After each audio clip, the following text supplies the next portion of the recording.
سيطان وكم مزات مية قدس بيت كريستيان تيت سمي مريم سيل العالم ولا علم عالمنا أكتك جن سبحك نباركك جن تأمنك نسألك جن سبقك جنك جن كان رسمك قدس سجل لك أزلك سجد كل بركولك يتكني كل لسان أنت وتعملك أعمالك توجيهك أسون جسنك استعملك أنت لكل جسك ولكل لازم نفسنا سواك نبكم مهارن قدس ولك زي بلان تمسسبت صلي كما زبلو قدوس قدوس قدوس እግዚአብሔር አምላኽና ዝነበርካ ዘለኻን ኩሉ ሕሊፍካ ድማ ንዘለዓለም ዓለም ትነብር ካብ ምስራቅ ክሳብ ምዕራብ ካብ ሰሜን ክሳብ ደቡብ ስምካ ንዘለዓለም ዓለም ተመስገነ ይኹን ስለ አምላኽነትካ ስለ ፈጣሪነትካ ስለ ጎይትነትካ ቅዱስ እግዚአብሔር አምላኽና ነኽብረካ ነመስግነካ ነገልግለካ ንግዛእካ ፍግም ኢልና ድማ ንሰግደልካ ሰዓት መዓልቲ ዝባረካልና ንስኻኸሞ ሰዓት ዛምሸት ዚኣን ሰዓት ዘለይቲ ዚኣን ድማ ባረኸልና ክሳዕ ሕጂ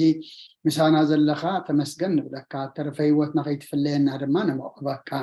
ቅዱስ እግዚአብሔር አምላኽና ከም ምሕረትካ እምበር ከም በደልና ይትኺደና ወዲ ሰብ መወዳእቱ እንተፀበቀ መወዳእታ ኩልና ፅበቀልና እንፅልዮ ጸሎት ስኻ ትሰምዖ ተኻስኻ ትቕበሎ ግበረልና እንመሃሮ ቃልካ ድማ ስኻ ከም ትዛረበና ቃልካ ምዃኑ ተረዲእና ድማ ንዑ ዝቕበል ኣእምሮን ዝዓቁር ልብን ዘተግብር ዘተግብር ድማ ሃበና ቅዱስ እግዚአብሔር አምላኽና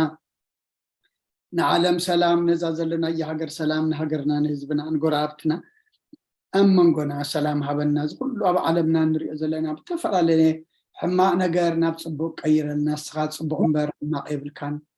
ሰናይ እምበር እኩይ የብልካን እሞ ሰናይካ ሰላምካ ምሕረትካ ረድኤትካ ኣውርድ ነዚ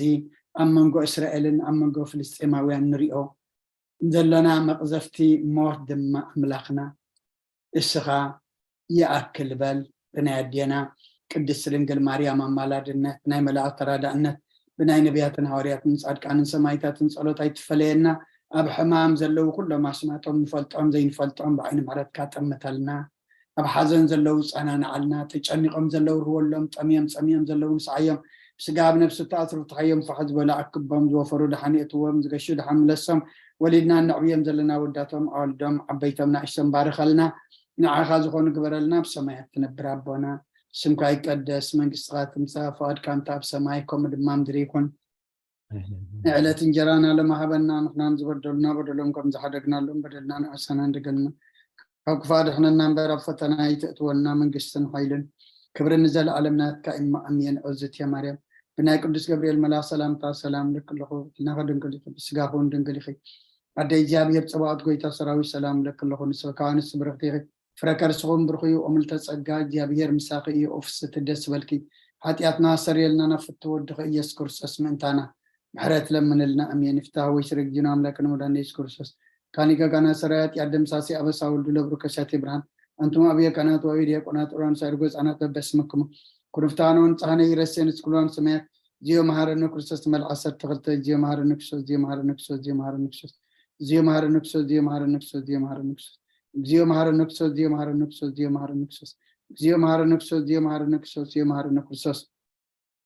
كمو بنت اجزتنا مريم مهرنا كرسس مال عصر تغلطه بنت اجزتنا مريم كرسس بنت اجزتنا مريم كرسس بنت اجزتنا مريم كرسس بنت اجزتنا مريم كرسس بنت اجزتنا مريم كرسس بنت اجزتنا مريم كرسس بنت اجزتنا مريم كرسس بنت اجزتنا مريم كرسس بنت اجزتنا مريم كرسس بنت اجزتنا مريم كرسس بنت اجزتنا مريم كرسس بنت اجزتنا مريم مهرنا كرسس اذا سعديا من بارسغا غويتا يس كرسس ام مقابرن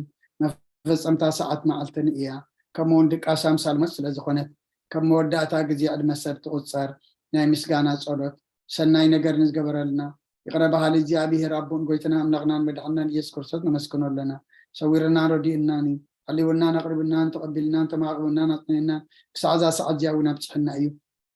حجوم مزع الدس على الزيان بكل زماني وثنا بفصم سلام كحلونا كل نزع زي أبيه أملغنا بمنا لنا وقويتنا زي أبيه كل التحزابون قويتنا أملغنا مدحنا يسكر صوت لعلو كل جبرين أنت كل جبرنا وش كل جبرنا مسكنا كلنا سلا سور كنا نزر دا كنا نزحل كنا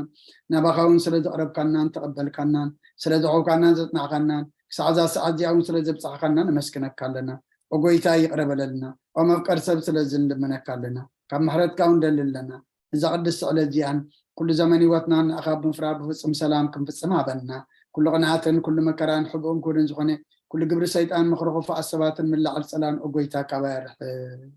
كاب كل حزب خاونا رح كاب زرياب زلزلنا يبطاونا رح زتعمن زعيشن أتزلنا تمنى قربيتن كل حال سلام كرق سلطان زعب كنا نسخاخمو كاب كل خفا عدحنا نبالها نمبرنا فتنا يتأتونا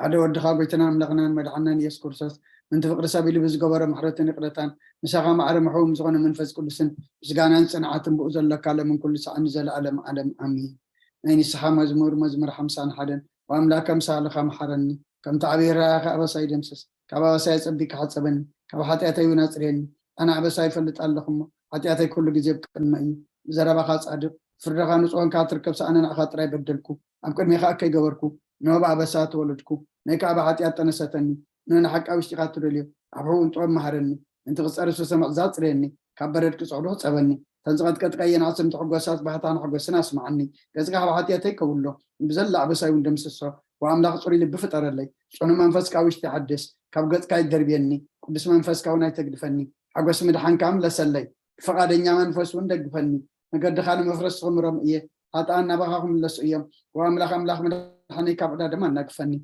لساني صدق أهل الكتب لليا ويتاي أفاي مسجانا خنجرس غنا فريك فات مسوات بهاب بلكاني زي كون اسم قرب كل كانري مسوات مراراي تبغوني خمو مسوات أملاق صور منفسي وأملاق نسبرن كتكتن لبايتو نقوني خا نسيم صدقها سنة جبر الله مكاتيات يرسالة من دا شو مسوات صدق بزحر مسواتي بملو مسوات بهاك بلكاي شو عم مسوي خا أروح قرب الكايوم هاليلويا صلاة جديدك أصلا كرسون قسين أملاق مسجانا قرب له حتى كحد قال لك لمنو أبي الدكتور صقاب مزامر راه تبدلنا هذا يبقى اختلاف الناس مزمور 130 أبوي مرقيتا 231 ممر سارة 232 ممر تخلو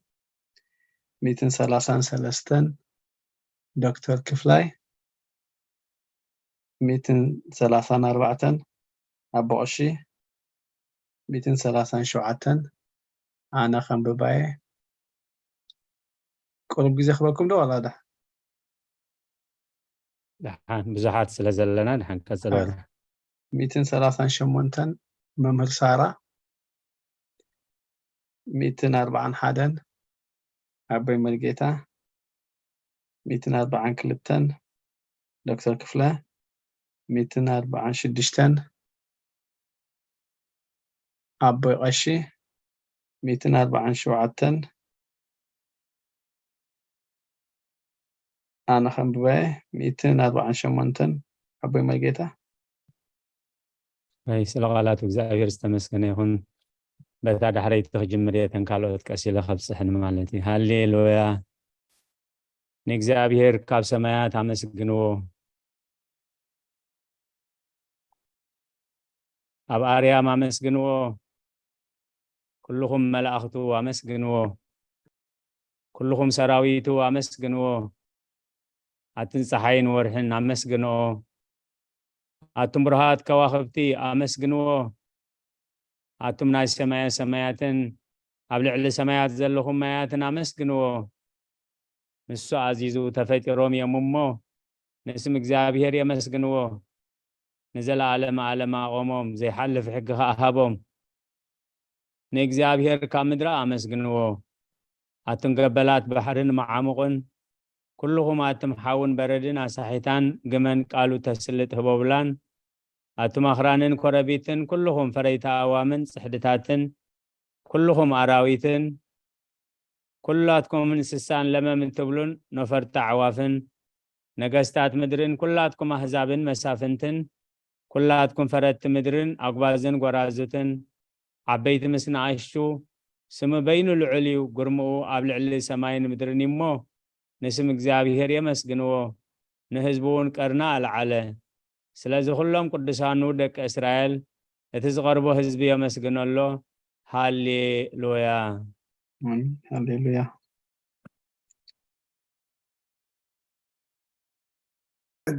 ቅዱስ እግዚአብሔር ጸባኦት ፍጹም ሙሉእ ሰማያት ወምድረ ቅዱሳት ስብሐትከ ወንጌል ሉቃስ ምዕራፍ 2 ካብ ቁጥሪ 25 ክሳብ 32 እንሆ ድማ ብኢየሩሳሌም ስምዖን ዝበሃል ሰብኣይ ነበረ። ሰብኣይ ዝጻድቕ ንኣምላኽ ዝፈርህ ንጽናዕ እስራኤልን ዝጽበ ነበረ። መንፈስ ቅዱስ ድማ ነበሮ። ነቲ መሲሕ እግዚኣብሔር ከይረኣዮ ሞት ከም ዘይርኢ ድማ ብመንፈስ ቅዱስ ተገሊጹሉ ነበረ። ብመንፈስ ከዓ ናብ ቤተ መቅደስ መጽአ። ወለዱ ነቲ ኢየሱስ ህፃን ከም ስርዓት ክገብሩሉ ምስ ኣተው ስምዖን ድማ ኣብ ኢዱ ሓቆፎ ንኣምላኹን ከም ዝንዳበሎ ባረኾ። ወጎይታይ ነቲ ንኣሕዛብ ምግላፅ ብርሃን ንህዝብኻ እስራኤል እውን ክብረት ክኸውን ኣብ ቅድሚ ኩሉ ዘዳለኻዮ እንታይ ካብ ረኣያስ ሕጂ ከምቲ ዘረበኻ ንባሪኻ ብሰላም ተፋንዎ ኢኻ በለ። ምስጋና ንእግዚኣብሔር ኣምላኽ ይኹን ኣሜን። ኦ ክርስቶስ ኣምላኽና ምሴር ኣቦኻን መንፈስ ቅዱስን ለምን ኩሉ ሰዓት እንሰግደልካ ኣሎና ኣሜን። ክፍልታት ጸሎት መምህር ሳራ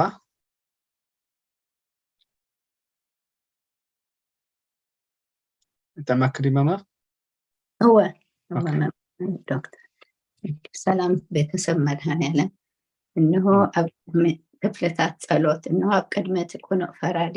ክቀውም ተዳልየ ኣለኹ። እቲ ኣብ ምግጋይ ዝሃለፈ ዕድመይ ንኩነኔን ንፍርድን ብቁእ ስለ ዝኾነ ብበዚ ኃጢአት ርዕድን እንቅጥቀጥን ኣለኹ። ግን ከነፍሰየ ገና ኣብ መሬት ትነብሪ ካብ ኣለኹስ ተነስህ። ምክንያቱ መሬት ኣብ መቃብር ኣይውድሶን እዩ። ኣብ ሞት ከዓ ዝዝክሮ የልቦን ኣብ ገሃነሙን ዘመስክኖ የልቦን እሞ ካብ ድቃስ ትሕኪት ተንሲኺ ናብ መድሃኒኺ ብንስሃ ኦ ኣምላኸ መሃረንን ኣድህነንን እናበልኪ ተማሕፀኒ። ስብሃት ለኣብ ወወልድ ወመንፈስ ቅዱስ ኣሜን ኣሜን። መዋእል ሰብ ዘይውዳእ ኣይፎን ኢልኩም ኣቲኹም ዘለኹም ወይ ኣቲኹም ዘለኹም ፍሮይኒ ኣበይ ዶክተር ስጋ ሃራይ ፍሮይኒ ጥዕመክዲ هراي دكتور ሃራይ መዋእል ሰብ ዘይውዳእ እዚ ዓለም እዚ ከዓ ንዘለዓለም ዝነብር እንተ ዝኸውንሲ ንነፍሰይ ንጹር ዝኾነ ምክንያት መሃለወክን ነይሩ። ግን እቲ ጽዩፍ ዝኾነ ተግባራትክን እቲ ሕማቕ እከይን ኣብ ቅድሚቲ ሓቀኛ ምስ ዝቕላዕ ኣብ ዓራት ሓጢአት ተጸጢሕኪ ኣብቲ ሸለልተኛ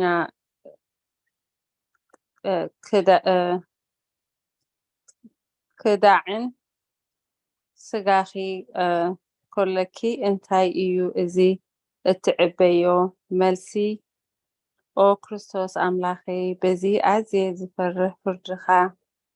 እስንብድ ነቲ ዘለዓለማዊ ፍርድኻ ትንብርከኽ በቲ መለኮታዊ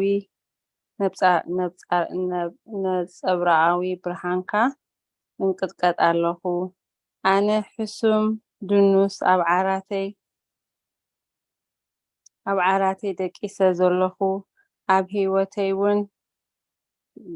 ዘይግዱስ ዝኾንኩ ናይቲ ተቐባል ቀረጽ ኣብነት ብምውሳደ ኣፍ ልበይ እናወቃዕኩ ዎ ኣምላኸ ኣነ ገበነኛ እየሞ ይቕረበለለይ እብል ኣለኹ። ይዝኒ ወዘልፈኒ ወለዓለም ኣሜን ኣሜን።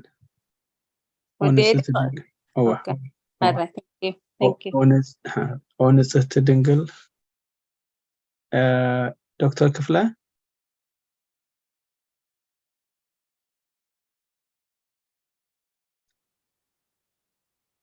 ሚትኩም ዘለኹም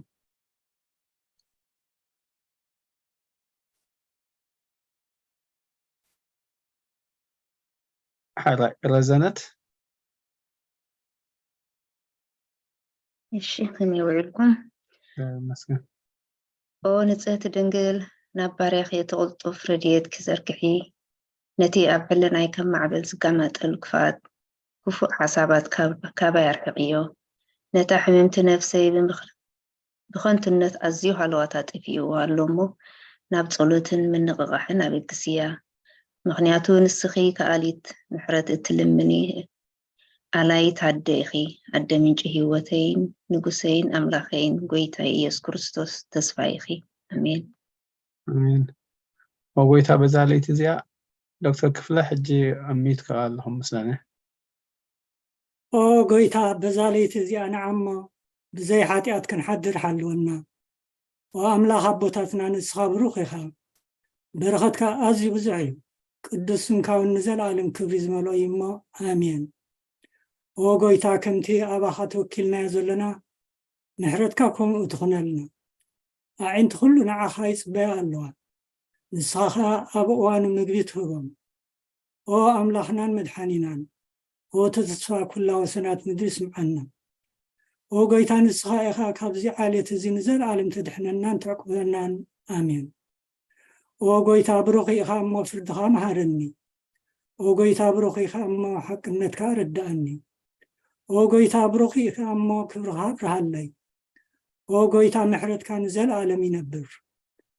ጎይታ ንዓይ እንተግባር ኢትካ ካብ ወለዶ ናብ ወለዶ መዕቆብ እየ ስለ ዝኾንካ ኣይትንፀገኒ ጎይታ ንዓኻ በዲለ እየ እሞ መሓረንን ነፍሰይ ኣድሕናን እናበልኩ ፅለይ ኣለኹ ጎይታ ኣባኻ ተወኪል ኣለኹ እሞ ኣድሕነኒ ፍቓድካ ክገብር ከዓ መሃረኒ ንስኻ ኣምላኸይ ፍልፋሊ ሂወት ኢኻ ብብርሃንካ ድማ ኢና ብርሃን እንርኢ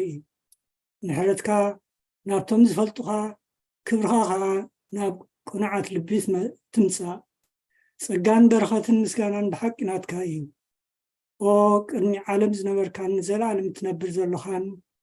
ኣቦን ወድን መንፈስ ቅዱስን ንዓኻ ምስጋናን ውዳሴን ግርማን ይግባእ ሎምን ኩሉ ሳዕን ንዘለኣለም ኣሜን ልዑል ጌታ ኣባ ከለዎም ቀፅለዋ ልዑል ጎይታ ብኣኻ ምእማንን ንስምካ ምዝማርን ሰናይ እሞ ምሕረትካ ኣብ ዘፅባሕ ሓቅነትካ ድማ ለይቲ ለይቲ ኣዘንቱ አሜን ቃል ህይወት ይስማዓልና አሜን ውዳሴ ስሉስ ቅዱስ ተኽሎ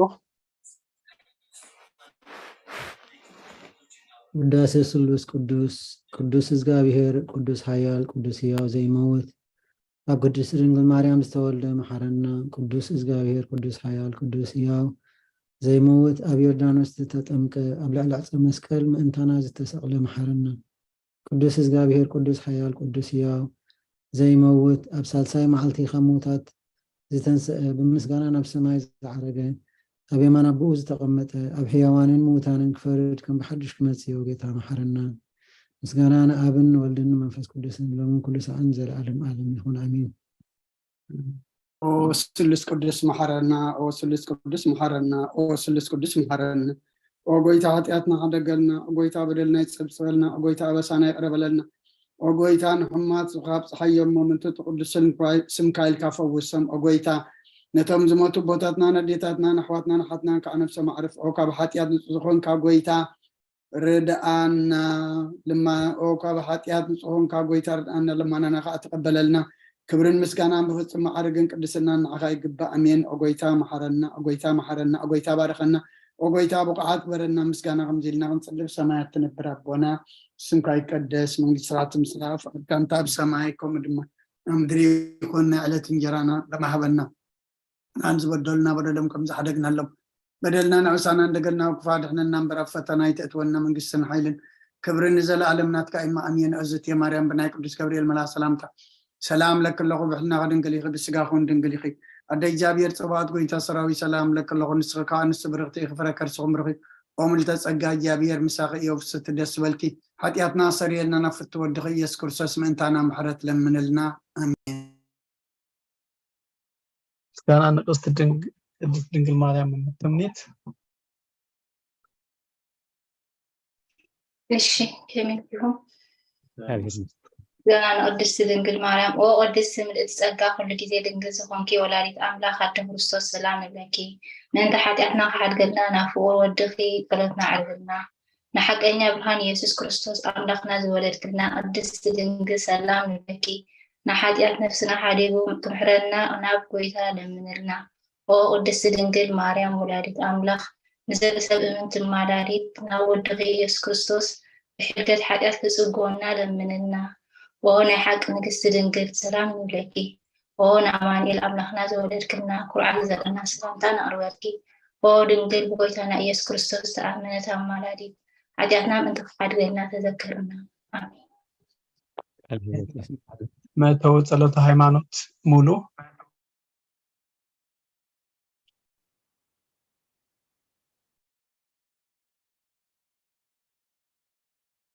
ጥዕመ ክድ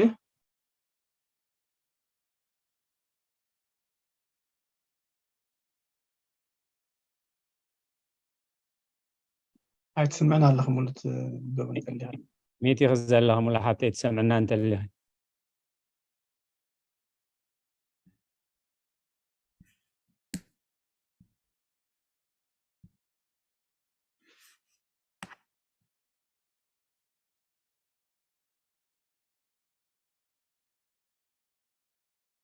ቀጽልሙ ሎ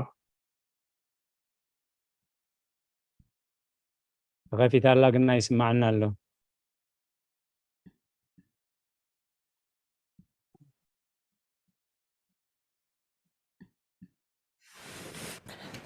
الجخث سمع له ميت غير كامل اسكي أنا حاجة خاميت كوين الله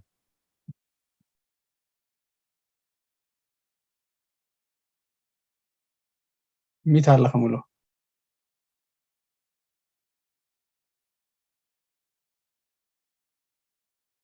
ኣራይ ኣደ ሓቀኛ ብርሃን ነኽብረኪ ቅድስቲ ድንግል ወላዲት ኣምላኽ መድኃኔ ዓለም ተወለድ ክልናን መጺኡ ከዓ ነፍስና ዘድሓነና ነመስግነኪ ጎይታናን ንጉስናን መድኃኒናን ኢየሱስ ክርስቶስ ክብሩ ንዓኻ ይኹን ንስኻ ንሃዋርያት ሞገሶም ንሰማዕታት ኣኽሊሎም ንጻድቃን ንልልቶኦም ንቤተ ክርስቲያን ጽንዓት ንሓጣን ሕድገት ብሓደ ዝመለከቱ ስሉስ ቅዱስ ንበስር ንሰግደሉን ነኽብሮም ኦጎይታ መሐረና ኦጎይታ መሐረና ኦጎይታ ባርከና አሜን። ናይ ሃይማኖት ጸሎት መምህር ተኽሉ ናይ ሃይማኖት ጸሎት ኩሉ ብዝሓዘ ሰማይን ምድርን ዝርአን ዘይርአን ብዝፈጠረ ብሓደ እግዚአብሔር ኣብ ንኣምን ብሓደ ጎይታ ብኢየሱስ ክርስቶስ ዓለም ከይተፈጥረ ምስኡ ህሉ ብዝኾነ ወልዲ ኣብ ዋህድ እውን ንኣምን ካብ ብርሃን ዝተረኸበ ብርሃን ካብ ሓቀኛ ኣምላኽ ዝተረኸበ ኣምላኽ ዝተወልደ እምበር ፍጡር ዘይኮነ ብመለኮቱ ምስ ኣብ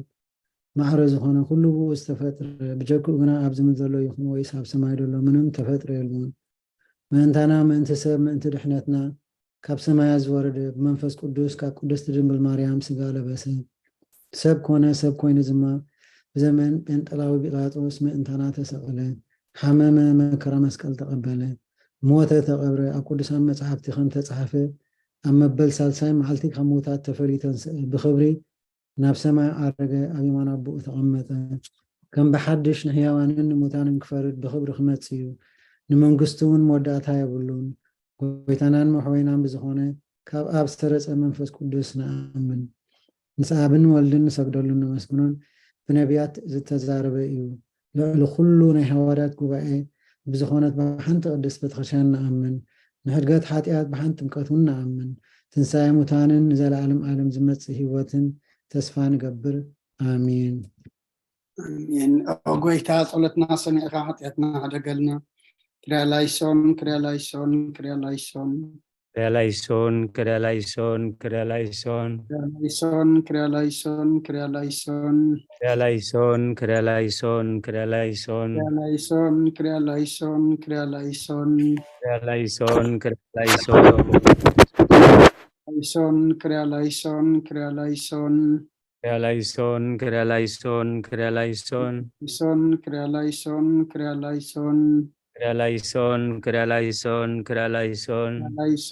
ክሪያላይሶን كريلايسون كريلايسون كريلايسون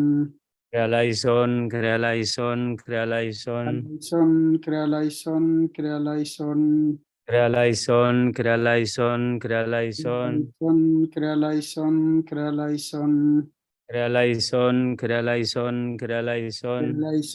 كريلايسون كريلايسون ክሪያላይሶን ክሪያላይሶን كريلايسون كريلايسون كريلايسون ክሪያላይሶን ክሪያላይሶን كريلايسون كريلايسون كريلايسون ክሪያላይሶን ክሪያላይሶን Krialaison, Krialaison, Krialaison, Krialaison, Krialaison, Krialaison, Krialaison, Krialaison, Krialaison, Krialaison, Krialaison, Krialaison, Krialaison, Krialaison, Krialaison. Krialaison, Krialaison. ቅዱስ ሳሚ ኣይስጥዕመንን ያ ዶክተር አረ ሙሉ ስጥዕመ ከደ ሕጂ ሕጂ ይጥዕመኒ አረ ቅዱስ ኣባይልኩም ኩልኩም ቅዱስ እግዚአብሔር ጎይታ ሰራዊት ሰማይን ምድርን ብክብርኻን ብልክስኻን ሙሉኣት እየን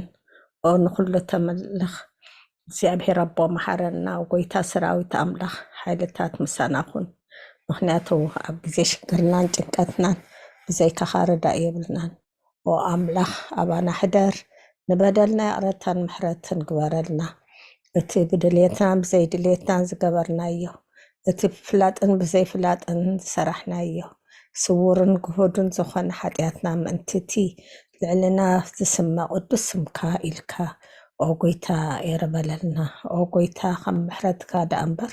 ከም ተግባርና ኣይኹን ኦ ጎይታ ብቑዓት ግበረልና ብምስጋና ከምዚ ኢልና ሰማያት ነብር ኣቦና ስምካ ይቀደስ ምሕረትካ ኣምላክነ ወአኮበከ ማዕበሳነ በከመ ምሕረትከ አምላክነ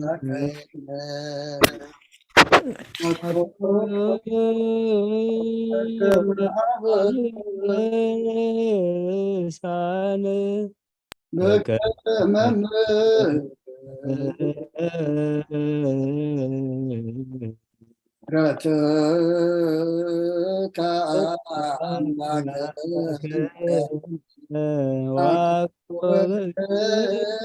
ማዕበሳነ ኦ ጎይታ ብቑዓት ግበረና ምስጋና ከምዚ ኢልና ክንፅልብ ሰማያት ትነብር ኣቦና ስምካ ይቀደስ መንግስትኻ ትምፃእ ፈቃድካ እንታ ኣብ ሰማይ ከምኡ ድማ ምድሪ ይኩን ዕለት እንጀራና ለማሃበና ንሕና ንዝበደሉና በደሎም ከም ዝሓደግናሎም በደልና ንዕብሳና እንደገልና ኣብ ክፉ ኣድሕነና እምበር ኣብ ፈተና ይተእትወና መንግስትን ሓይልን ክብርን ዘለኣለም ናትካ ኢልማ ኣሜን ኦዝትየ ማርያም ብናይ ቅዱስ ገብርኤል መልኣክ ሰላምታ ሰላም ለክለኹ ብሕልና ከደንገል ኢኺ ብስጋኹ ደንገል ኢኺ ኣደይ እግዚኣብሔር ፅባዖት ጎይታ ሰራዊት ሰላም ለክለኹ ንስኺ ካብ ኣንስቲ ብርክቲ ኢኺ ፍረ ከርስኹም ብርኹም ተፀጋ እግዚኣብሔር ምሳኺ እዩ ቅፍስቲ ደስ በልኪ ሓጢኣትና ሰሪየልና ነፍቲ ወድኺ ኢየሱስ ክርስቶስ ምንታና ምሕረት ለምንልና ኣሜን ናይ ንስሓ ፀሎት ወጎይታ ኣብዛ መዓልቲ እዚ ኣብ ቅድሚኻ ኣብ ተግባርኩም ብቃል ሓሳብኩም ብኩሉ ዋሳትና ዝሓጣናዮ ንስኻ ርሕሩሕን ነፍቀር ሰብን ስለዝኮንካ ምንቲ ትቅዱስ ስምካ ኢልካ ተዓረቀና ንሕደገልና ወኣምላኽ ብሰላም ክንሓድር ሰላማዊት ይትሃበና ኣብዛ ናይ ድቃስ ግዜና ካብ ኩሉ ጭንቀት ነፃ ግበረና ካብ ኩሉ ክፋኣትን ካብ ኩሉ ፈተና ፀላም ክሕልወና ከዓ ናይ ሰላም መልኣካ ላእኸልና ብፀጋን ብርህራያን መፍቀር ሰብ ዝኾነ ሓደ ወድኻ ጎይተና ኣምላኽናን መድሓናን ኢየሱስ ክርስቶስ ምንቲ ፍቅሪ ሰብ ኢሉ ብዝገበሮ ምሕረትን ይቕረታን ንሳኻ ማዕረ ምሕም ዝኾነ መንፈስ ቅዱስን ምስጋናን ክብርን ምስጋናን ህይወትን መንፈስ ቅዱስን ምስጋና ይግባእካ ሕጂ ንዘለኣለም ኣለምን ኣሜን ድሕሪ ነፍሲ ወከፍ ሰዓት ዝፅለ ፀሎት ብጎይታ መሓረና ረትካብ ናብ ዝሓልና ኣብ ነፍሲ ወከፍ ሰዓትን ግዜን ብሰማይ ምድርን ብክብረት ስገደልካ ክርስቶስ እሙን ኣምላኽና በዓል ነዊሕ ትዕግስትን ብዙሕ ምሕረትን ብሰናያት ተመላእኻን ርሕሩሕን ነቶም ኣነ ዝቐደመዮም ሓጢአተኛታት ትምሕር ሓጥብ ንስሓ ተመሊሱ ብሂወት ክነብር እምበር መቱ ዘይትደሊ ምንቲ ፅበዮም ዘሎ ተስፋ ሰማያት ክረኽቡ ኩሎም ናብ ድሕነት እትዕድም ወጎይታ ኣብዛ ሰዓት እዚኣን ኣብ ኩሉ ሰዓታትን ልማነና ተቐበ ህይወትና ኣቃናዓልና ትእዛዛትካ ንገብር ምርሓና መንፈስና ቀድስ ስጋናን ሓሳባትና ናንፅህ ትምኒትና ውንስመር ሕማምና ፈውስ ሓጢኣትና ሓደገልና ካብ ኩሉ ክፉእ ሓዘንን ስቅያት ትብርድኣና ሁሉናም ክነቀብ ብቅዱሳን መላእክትካ ሓልወና ናብ ውህደት እምነት ከነምርሕ ምእንቲ ናብቲ ዘይምርመርን ዘይውሰንን ፍልጠትካ ክንበፅሕ ዓድለና ንስኻ ንዘለኣለም ብሩኽ ኢኻ ኣሜን ወጎይታ ብቑዓት ግበረና ምስጋና ከምዚ ኢልና ክንፅሊ ሰማያት ትነብር ኣቦና ስምካ ይቀደስ መንግስትካ ትምፃእ ፈቃድካ እንታ ኣብ ሰማይ ከምኡ ድማ ምድሪ ይኩን ዕለት እንጀራና ለማህበልና ናን ዝበደሉና በደለምኩም ዝሓደግና ለምበደልና ንእሳና ደገልና ወክፋድሕነና እንበረብ ፈተና ይትእትወና መንግስትን ኃይልን ክብርን ዘለዓለምናት ከኢማ አሜን ወዝት የማርያም ብናይ ቅዱስ ገብርኤል መልአክ ሰላምታ ሰላም ለክሎ ሕሊና ድንግል ይኸ ብስጋኹን ድንግል ይኸ አደ እግዚአብሔር ፀባዖት ጎይታ ሰራዊት ሰላም ለክሎ ስኺ ከዓ ንስ ብርኽቲ ይኸ ፍረከ ርስኹም ብርኺ ወምልተ ጸጋ እግዚአብሔር ምሳኺ ወፍስሕቲ ደስ በልኪ ኃጢአትና አሰሪየልና ነፍቲ ወድኺ ኢየሱስ ክርስቶስ ምንታና ምሕረት ለምንልና አሜን ክብርን ምስጋናን አምላኽ አሜን ቃለ ሕይወት የስማዓልና ተጸለየ ጸሎት ተማህለለ ምህለላ ኩሉ ብቅድሚ እግዚአብሔር ዓሪጉ መዓት ዘቁርር ምሕረት ዘውርድ ይግበረልና ኩልኩም ህዝበ እግዚአብሔር ነዚ ቅድስት ቤተ ክርስቲያን ትህቦ ናይ ዓርቢ ጸሎተ ሰርክን ከምኡውን መጽናዓት መጽሓፍ ቅዱስ ኣብዘ ዘለኹሞ ኣብ ኩሉ ኩርናዓት ዓለም ኮንኩም ስራሕኩምን ግዜኹምን እናወሃሂድኩም በኣንቃ ድዎን ብጥባትን ትከታተልዎ ዘለኹም ልዑለ ባህሪ ፈጣሪና ክሳብ ሕጂ ብድሓነ ሰላም ኣጽኒሑ ንምርኻብ ዘብቃዓና ናይ ባህሪ ምስጋና ይብፅሓዮ ከምኡውን እቶም በኣንቃ ድዎን ብጥባትን ትከታተልዎ ዘለኹም እቲ ብሕቡእ ዝርኢ እሴተ ጻድቃን ኣስበት ህታን ይኽፈልኩም ትብል ቅድስት ቤተ ክርስቲያን ኣብ ዝሓለፈ ጉባኤና ቀዳማይ መልእኽቲ ሐዋርያ ቅዱስ ጳውሎስ ናብ ሰብ ቆሮንቶስ ምዕራፍ 13 ኢና ርኢና ኣብዚ ምዕራፍ እዚ ቀንዲ መልእኽቲ ገይሩ ዘምጾ ብዛዕባ ፍቕሪ እዩ ፍቕሪ ክበሃል ከሎ ከዓ ፍቕሪ እግዚአብሔር ፍቕሪ ብጻይ ፍቕሪ ገዛእ ርእስኻ ፍቕሪ ስድራ ቤት ክሳብ ፍቕሪ ጸላእቲ ዝበፅሕ ፍጹም ፍቕሪ እዩ ምስ ኩሉ ስነ ምግባር ከናጻጽሮ ከሎ ሐዋርያ ቅዱስ ጳውሎስ ቋንቋታት ሰብን መላእኽትን እውን እንተፈለጥኩ ኢሉ ቋንቋታት ሰብን መላእኽትን እንተፈለጥኩ ትንቢት እንደዝህልወኒ ኩሉ ምስጢራት ኩሉ ፍልጠት እንደዝህልወኒ ኣኽራን ክሳብ ዘግዕዝ እምነት እንደዝውንን ኩሉ ገንዘበይ ከዓ ንድኻታት እንደዝምጽውት ስጋይ እውን ንምንዳድ ሓሊፈ እንደዝህብ እዚ ኩሉ ዝገብሮ ብዘይ ፍቕሪ ክርስቶስ ብዘይ ፍቕሪ ብጻይ እንተደኣ ኮይኑ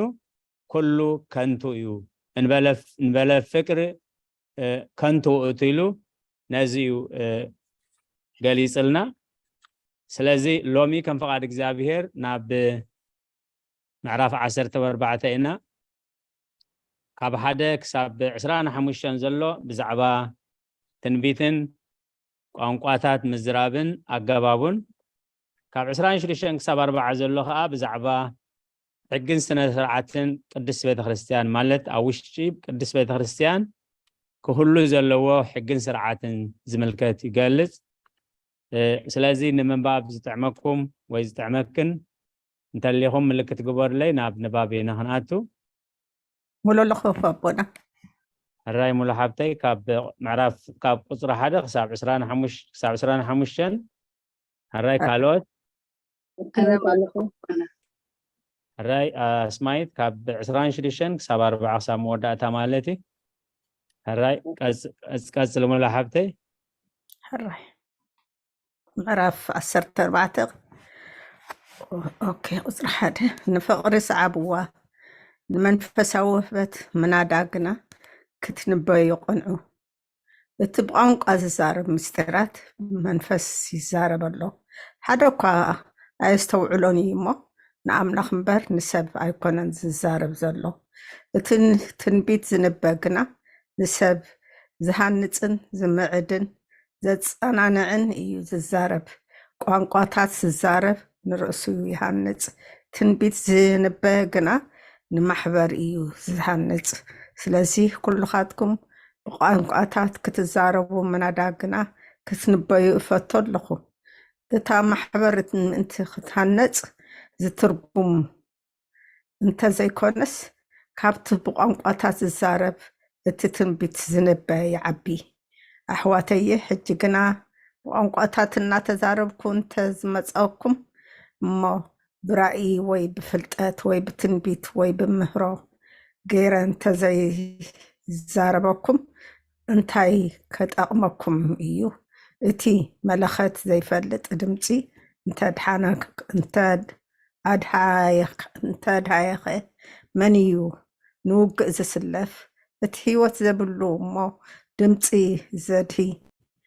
ከም እቲ እምበልታ ወይስ መሰንቆ ዘምሰለ ፍሉይ ቃናታት እንተዘየድሃየ እቲ ብምብልታ ወይስ ብመሰንቆ ዝቕኒ ከመይ ገይሩ ይፈልጥ? ከምኡ ከዓ ንስኻትኩም በቲ ቋንቋታት ዝስተውዓል ጌርኩም እንተዘይተዛረብኩም ምስ ንፋስ ከም ትዛረቡ ኢኹም እትኾኑ እሞ እቲ ትብልዎ ከመይ ኢሉ ክፍለጥ እዩ? ኣብ ዓለም በበይኑ ዝኾነ ብዙሕ ቋንቋታት ኣሎ፣ ርግፅ ድሃይ ዘይብሉ ግን የልቦን። እምበኣርሲ ኣነ ሓሳብ እቲ ድምፂ ካብ ዘይፈልጥ ነቲ ዝዛረብ ካብ ባርባር ዝኾነ እየ እቲ ዝዛረብ እውን ንዓይ ከም ባርባር እዩ ዝኾነኒ። ከምኡ ድማ ንስኻትኩም ንመንፈሳዊ ውህበት እትቐንኡ ካብ ኮንኩምሲ ንምህናፅ ማሕበር ዕዙሳት ክትኮኑ ድለዩ። ብቋንቋ ጓና እንተፀለኹ መንፈሰይ እዩ ዝፅሊ፣ ኣእሙረይ ግና ብዘይፍረ እዩ። ስለዚ እቲ ብቋንቋ ዝዛረብ ምትርጓሙ ምእንቲ ከኣሎ ይፀሊ። እንታይ ደኣ እዩ? ብመንፈስ ክፅሊ ግናኸ ብኣእምሮይ ድማ ክፅሊ እየ። ብመንፈስ ክዝምር ግናኸ ብኣእምሮይ እውን ክዝምር እየ። እንተዘይኮነስ ብመንፈስ እንተባረኸካ እቲ ኣብ ስፍራ እቲ ዘይተምሃረ ተቐሚጡ ዘሎ ነቲ ንስኻ እትብሎ ካብ ዘይፈልጦ ከመይ ገይሩ እዩ ብምስጋናኻ ኣሚን ዝብል ይከኣሎ ክብል ይከኣሎ? ንስኻስ ፅቡቅ ጌርካ ተመስግን ኣለኻ፣ እቲ ካልእ ግን ኣይትሃንፅን። ሓለፋኹን ሁላትኩም ቋንቋታት ትዛረብ እየ እሞ ንኣምላኽ መስግን ኣለኹ። ግናኸ ንካልኦት እውን ምእንቲ ክምህርሲ ኣብ ማሕበር እልፊ ቃል ቋንቋ ካብ ዝዛርብ 5 ቃላት ብኣእምሮ ክዛርብ ፈቶ ኣለኹ። ኣሕዋተየ ብኣእምሮ ሰብኡት ኩኑ፣ ብክፍኣት ደኣ ህፃናት ኩኑ እምበር ብዛዕባ ኣእምሮስ ቆልዑ ኣይትኹኑ። ኣብ ሕጊ ህዝቢ እዚ ብካልእ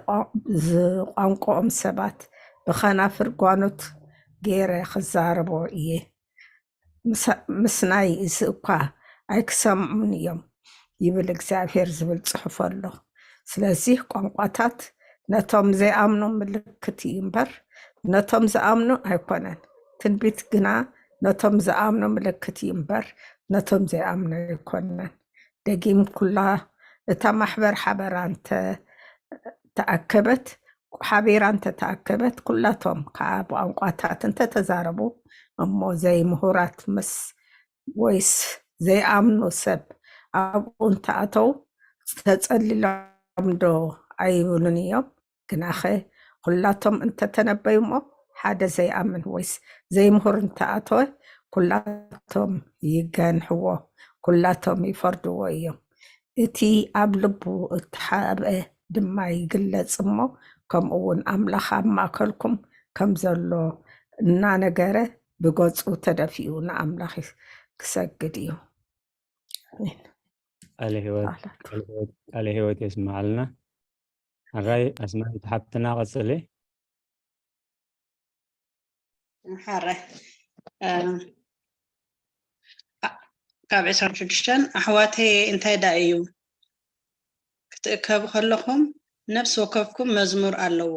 ምህሮ ኣለዎ፣ ራእይ ኣለዎ፣ ቋንቋ ኣለዎ፣ ትርጉም ኣለዎ። ኩሉ ንምህናፅ ይገበር። ብቋንቋ ዝዛረብ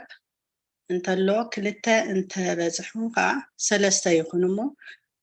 ብተራ ይዛረቡ፣ ሓደ ከዓ ይተርጉሞ። ተርጓሚ እንተዘይልቦ ግና እቲ ብቋንቋ ዝዛረብ ኣብታ ማሕበር ስቕ ይበል፣ ንርእሱን ንኣምላኽን ግና ይዛረብ ደኣ። ነቢያት ድማ 2 ወይ 3 ኮይኖም ይዛረቡ፣ እቶም ካልኦት እውን ይመርምሩ። ካብቶም ተቐሚጦም ዘለዉ ንሓደስ ራእይ እንተተገልፀሉ ግና እቲ ቀዳማይ ስቕ ይበል፣ كلاتهم انتي كمهارو كلاتهم ون كمعدوس كلاتهم بحدا ختن بيو يكالكم ايو أملاخسي ناي سلام بر ناي زرقرق أملاخ أيكونا نمو اتوم منافست نبيات نتوم نبيات يجزؤهم ايوم كم تأب كلاتن محبرات قدوسان زقبر زلو أنستي أب محبر كزاربا أي تفقد لنا إيمو سق يبلا كم تحجز بلو دما يجزع نسبيتي أب محبر مزراب نوري إيمو قاله خمهارا أنت دليا أب بيت نسوقتها نحدتها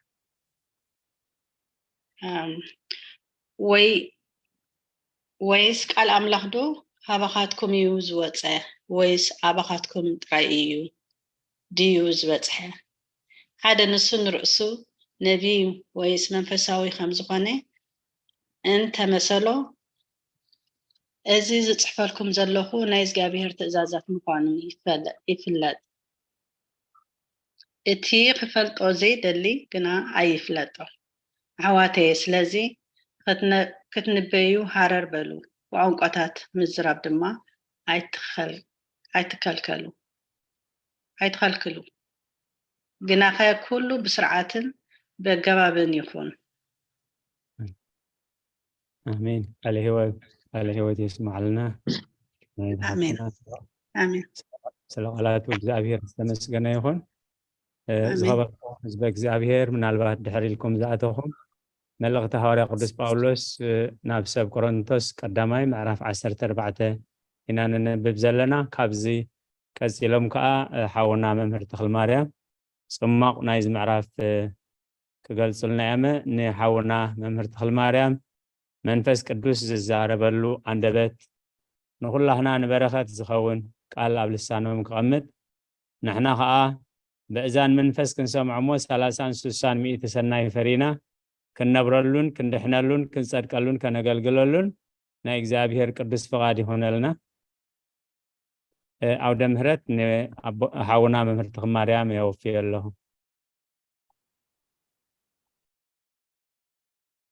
يا غني يا ربي مرقيتا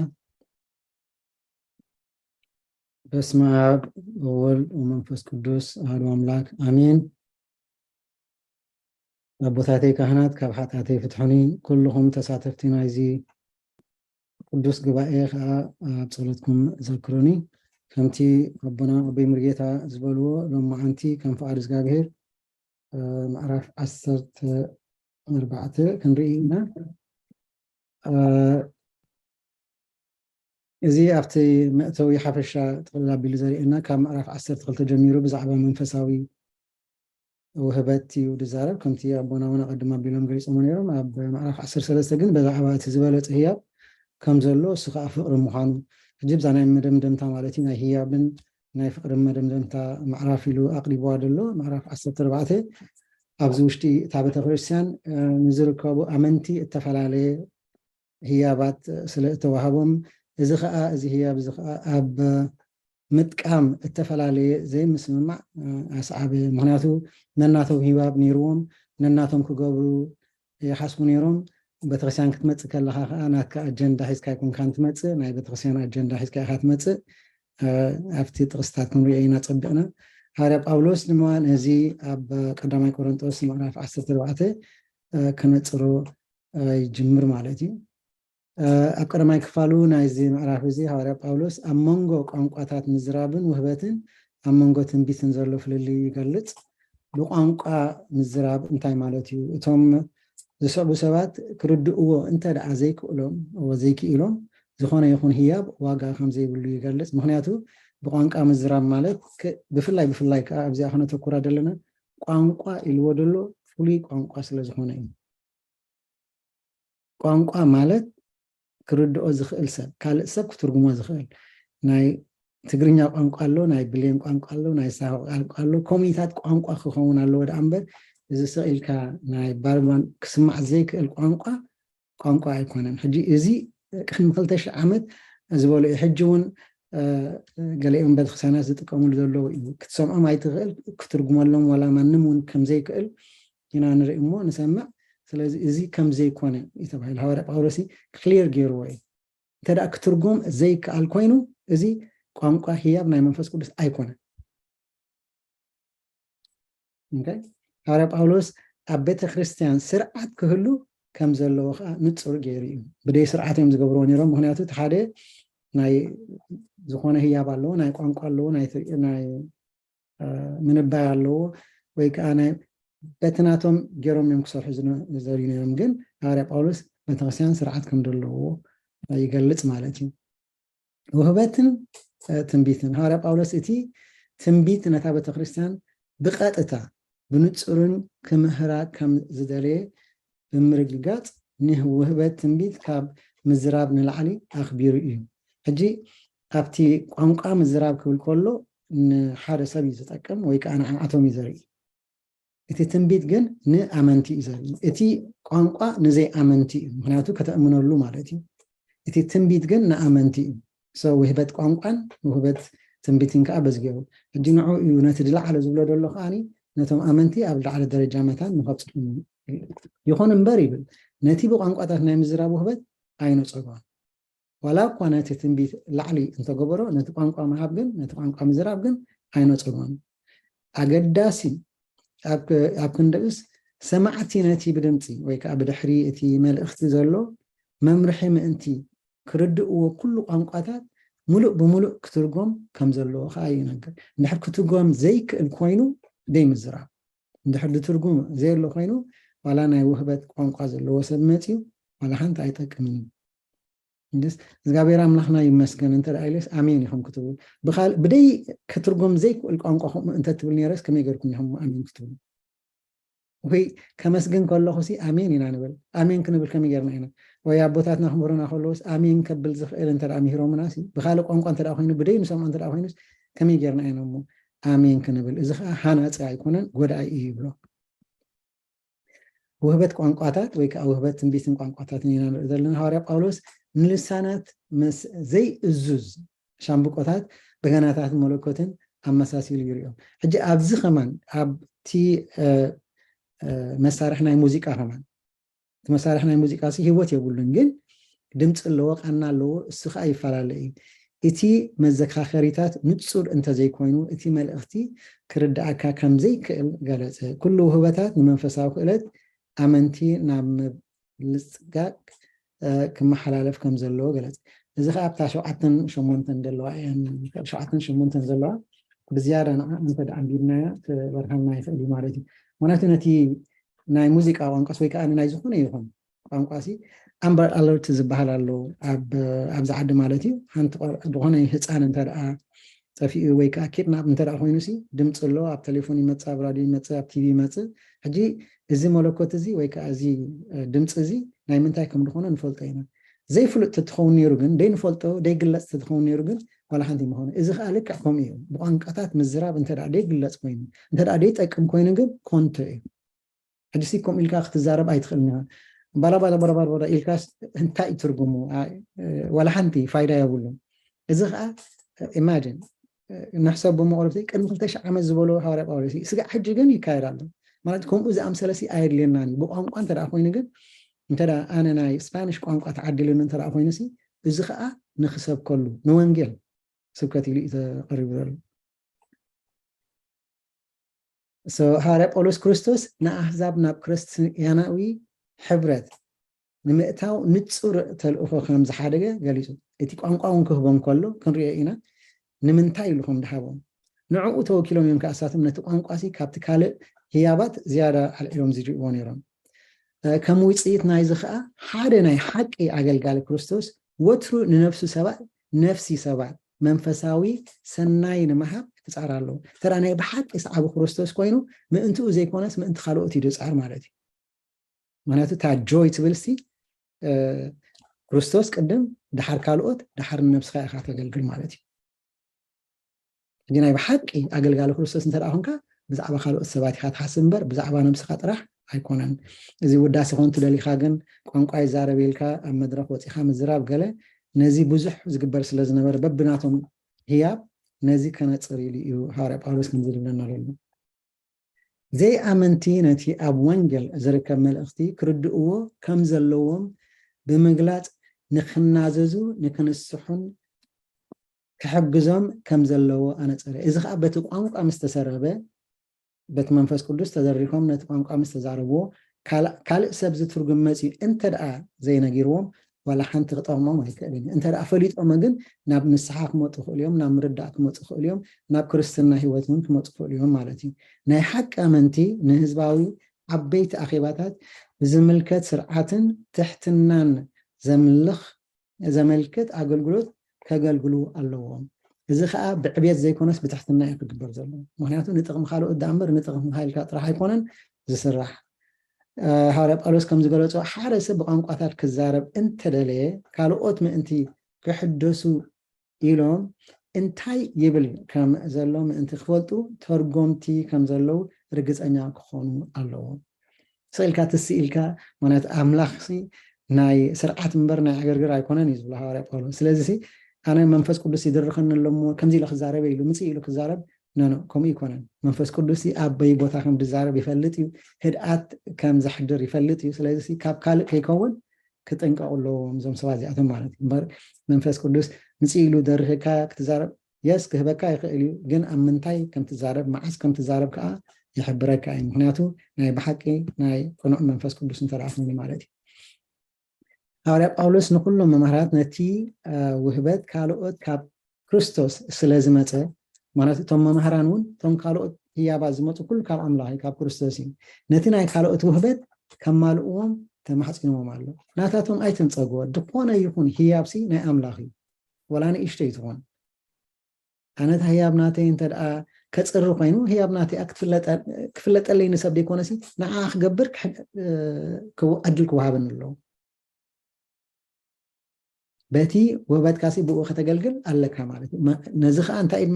دمهرنا ككلتنا نفلت ويكعتت تي وهبتنا نفلت بقى انا قالك ناي قال سب وهبت عين الله اي عين منه مالت هيكون ግን ناي قال سب انا نتنحنا تحسنا بديبو وخنكيد هيغباناني مالتي እዚኣ ብዙሕ ከተዛርብ ስለ ዝኾነት መግለፂ ፍልይ ዝበለት ገይረላ ኣለኹ ካብቲ ናይ ኣቦታትና ዝበልዎ ማለት እዩ ኣንስቲ ካብ ሰብኡተን መንፈሳዊ ምኽሪ كحتى ون التبابع ون إيهم زي أطبقنا هنرجعنا تنحلنا جن جزيئو كاب زي أخاني كاب زفترة عصرت شدشتات مالتيو نتعس بيت خاء مكران تعرن إذا خاء مستحتت مالتيو تنسخن أزيخ خبرو إيه دكي بتعرف تولدي إيه دليت كده ما كاب سو أيكي خوني إذا خاء دليت كاب سو أيك مالت تحت سو أيك مالتيو سو أيك إذا زكيو نسون كملك كيو بلا زي أخا نتصرت يا كاب زي ولا حنت كنوصل عين خلنا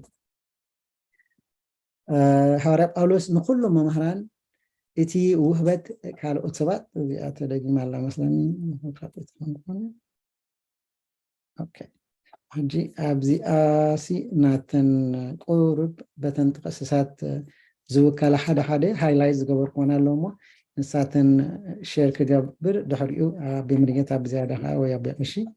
بزيادة تقول لك كملوا لي نتاع قداميتي تقصد الله بفقري صعبه منفسه وهبت من أراد ما كت نبيو وتبلد الله في قداميتي الله باولوس انت يتبلد الله هاري باولوس كل سب بحق أملاخ سلازم مهار تنبيت دحر فقري كاب كل زبالة وهبت مهارة قليس وقالو كميسي نتقمي إتابت خسيان إيه زخا سين أمبروسيز بولو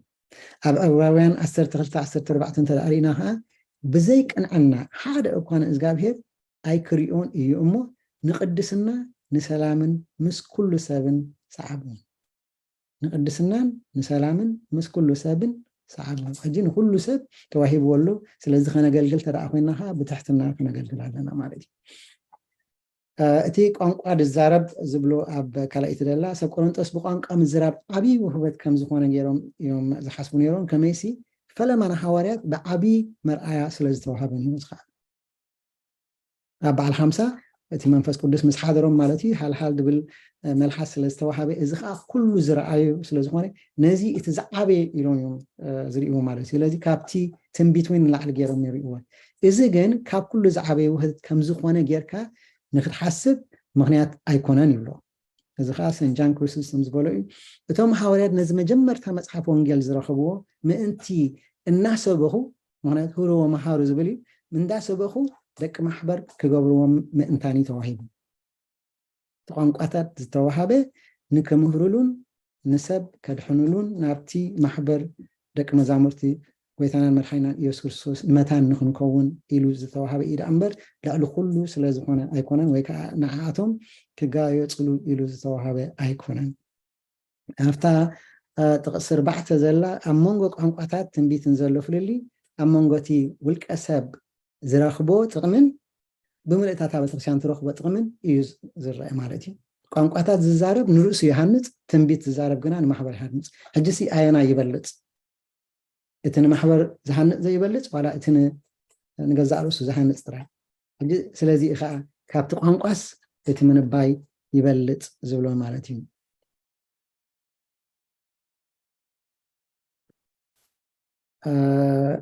እታ ናይ 7-8 ደላ ከዓኒ ናይ ሙዚቃ መሳርሒ ኢልና ኢና ግን ናብታ ኣብ ምዕራፍ 18 ደላ እውን ሓለፈ ኩልኩም ብቋንቋታት ዝዛረብ እየ ዝበሎ ከዓኒ ምክንያቱ ምናልባት ካብኣቶም እሱ ከምዝናትና ህያብ የብሉን ስለዚ እዩ ከዓ ንቋንቋ ትሕት ገይሩ ዝሪኦ ዘሎ መታን ከይብሉ ኢሉ እዩ ከዓ ኣብ ፍቅዲ 18 ዝብሎ ማለት እዩ ሓለፈ ኩሎም ቋንቋታት ከም ተዋሃበ እሱ ይፈልጥ እዩ ንዓቶም ግን ክርድኦም ኣለዎ ኢሉ እዩ ዝገልፀሎም ማለት እዩ ኣብታ ፍቅዲ 27 ደላ 2 ወይ 3 ዝብል ብቋንቋ ክዛረብ እንተደኣ ኣሎ 2 እንተ በዝሖ ከዓ 3 ዝብል ደሎ ይኹን እምበር በብተራ ይዛረቡ ሓደ ከዓ ይተርጉም ቀዳማይ ነገር እንተ ደኣ ቋንቋ ዝዛረብ ኣሎ ተርጓማይ ክህልዎ ካልኣይ ነገር ካብ 2 መግለፂ ይህቦ ኣብቲ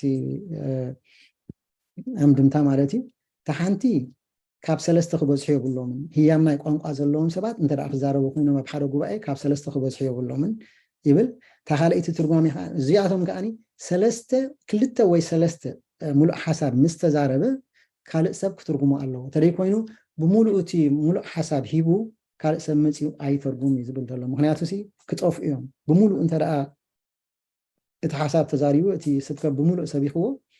ሕጂ ክትርጉሞ እውን ክከብዶም ይኽእል እዩ ስለዚ 2 ሓሳብ ወይ 3 ሓሳብ ምስ ተዛረበ እቲ በዓል ልሳን ስቕ ይብል ማለት እዩ እቲ ዝትርጉም ህያብ ዘለዎ ከዓ ይትርጉም ማለት እዩ ኣብታ ናይ ደቂ ኣንስትዮ ከዓ ከምቲ ኣብ ኩላተን ፍቅዲ 34 እየ ዘንብብ ዘለኹ ከምቲ ኣብ ኩላተን ማሕበራት ቅዱሳን ዝግበር ዘሎ ኣንስቲ ኣብ ማሕበር ክዛረባ ኣይተፈቅደለንን እዩ እሞ ስቕ ይበላ ከምቲ ሕጊ ዝብሎ ድማ ይገዝኣ ሕጂ ነዚኣ ዝብላ ዘሎ ቀዳማይ ነገር ኣብ ናይ ቅዳሴ ስርዓት ቅዳሴ ዝኾነ ነገር ማለት እዩ እዚ ክብል ከሎ ኣብ ዝኾነ ይኹን ስርዓተ ቅዳሴ ናይ ንግሆ ይኹን ናይ ምሸት ይኹን ወይ ከዓ ኣብ ስርዓተ ቅዳሴ ናይ ሰንበት ይኹን ዝኾነ ይኹን እዚ ተናንስቲ ስቕ ክብላ ኣለዎም ማለት እዩ ብሰብኡት እዩ ዝፍፀም ብኣቦታት ብካህናት ብጳጳሳት ብዲያቆናት እዩ ዝፍፀም ማለት እዩ ከምኡውን መግለፂ ሂብሉ ኣሎ ኣንስቲ ኣብያተ ክርስቲያን ስቕ ይበላ ይብል ነቢያት እውን ከይተረፈ እተን ዝንበያ እውን እንተ ደኣ ኮይነን እውን ስቕ ይበላ ዝኾነት ሰበይቲ ጥራሕ ዘይኮነስ ዋላ ተንትንበ ሰበይቲ እንተላ እውን ስቕ ክብል ከም ዘለዋ እዩ ዝገልፅ ሕጂ ምክንያታት ይብሎ 5 ምክንያታት ይብሎ I think ግዜ ወሲደ ኣለኹ መስለኒ በይ ምርጌታ ክቅፅል ዶ ዋላ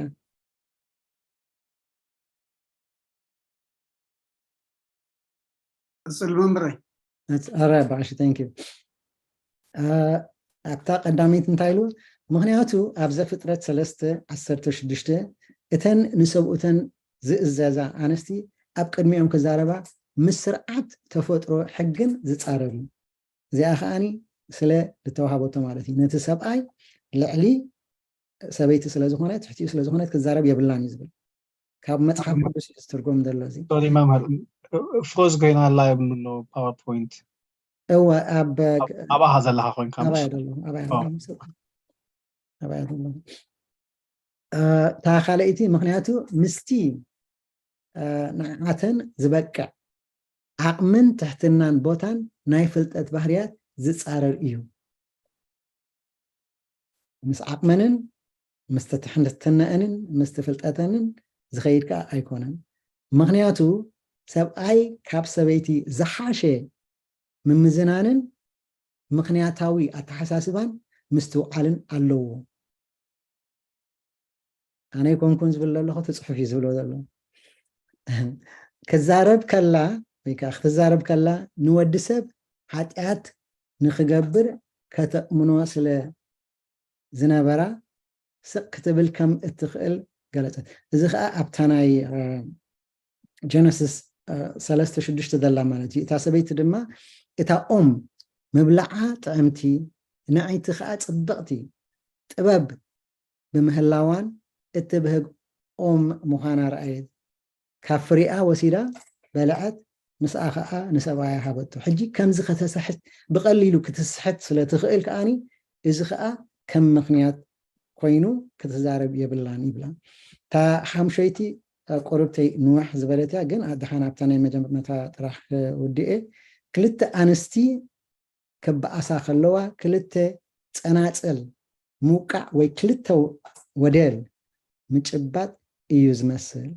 سلازبل نتيجة الروم زربا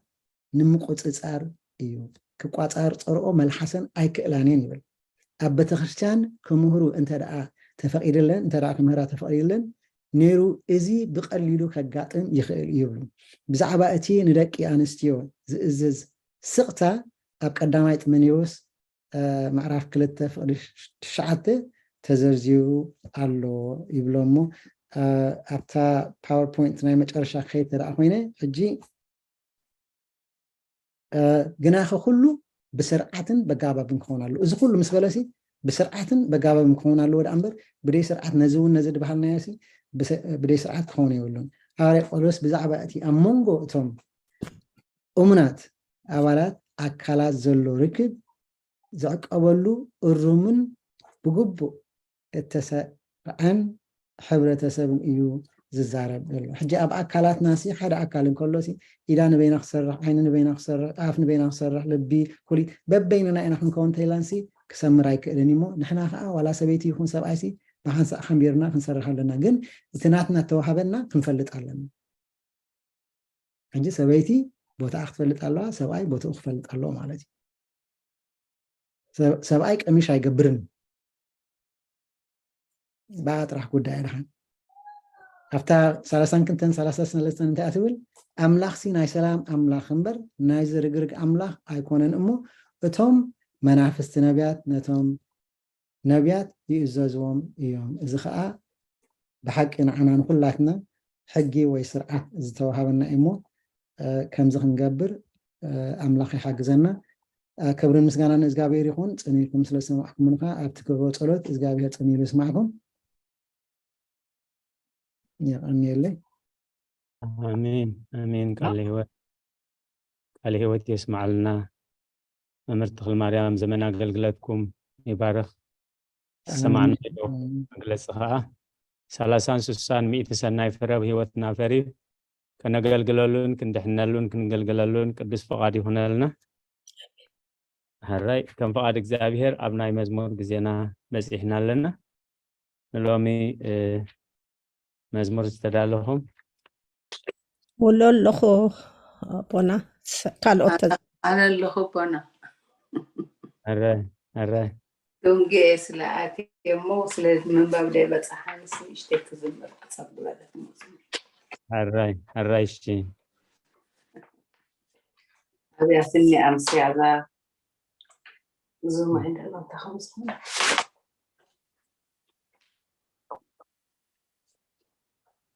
كسلا ديناينا على سلام فري ملوك لومي حديقات كلكم كبرنا أملاخيكم كل خاطكم سلام كما يمسيكم وእግዚአብሔር حيلي يفكرك إيه እግዚአብሔር سي حيلي كوحي عردي مناقفي أملاخي زهد ملو تقعي والتاي قرني مدحاني ወእግዚአብሔር ሓይለይ የፍቅረካ እየ እግዚአብሔር ሲኸውሐይ ዕርደይ መናገፍየይ ኣምላኺ ዘሃድመሉ ፀግዐይ ዋልታይ ቀርኒ ምድሓነይ ወእግዚአብሔር ሓይለይ የፍቅረካ እየ እግዚአብሔር ሲኸውሐይ ዕርደይ መናገፍየይ ኣምላኺ ዘሃድመሉ ፀግዐይ ዋልታይ ቀርኒ ምድሓነይ ክብሪ ምስጋና ንኣምላኽ ይኹን ስለ ዝተፈቐደለይ ኣመስግን ብሩኽ ምሸት ቃል ህይወት የስማዓልና ኩሎም ክሰምዑ ሰና ክብርና አሜን። ስለ መዝሙሩ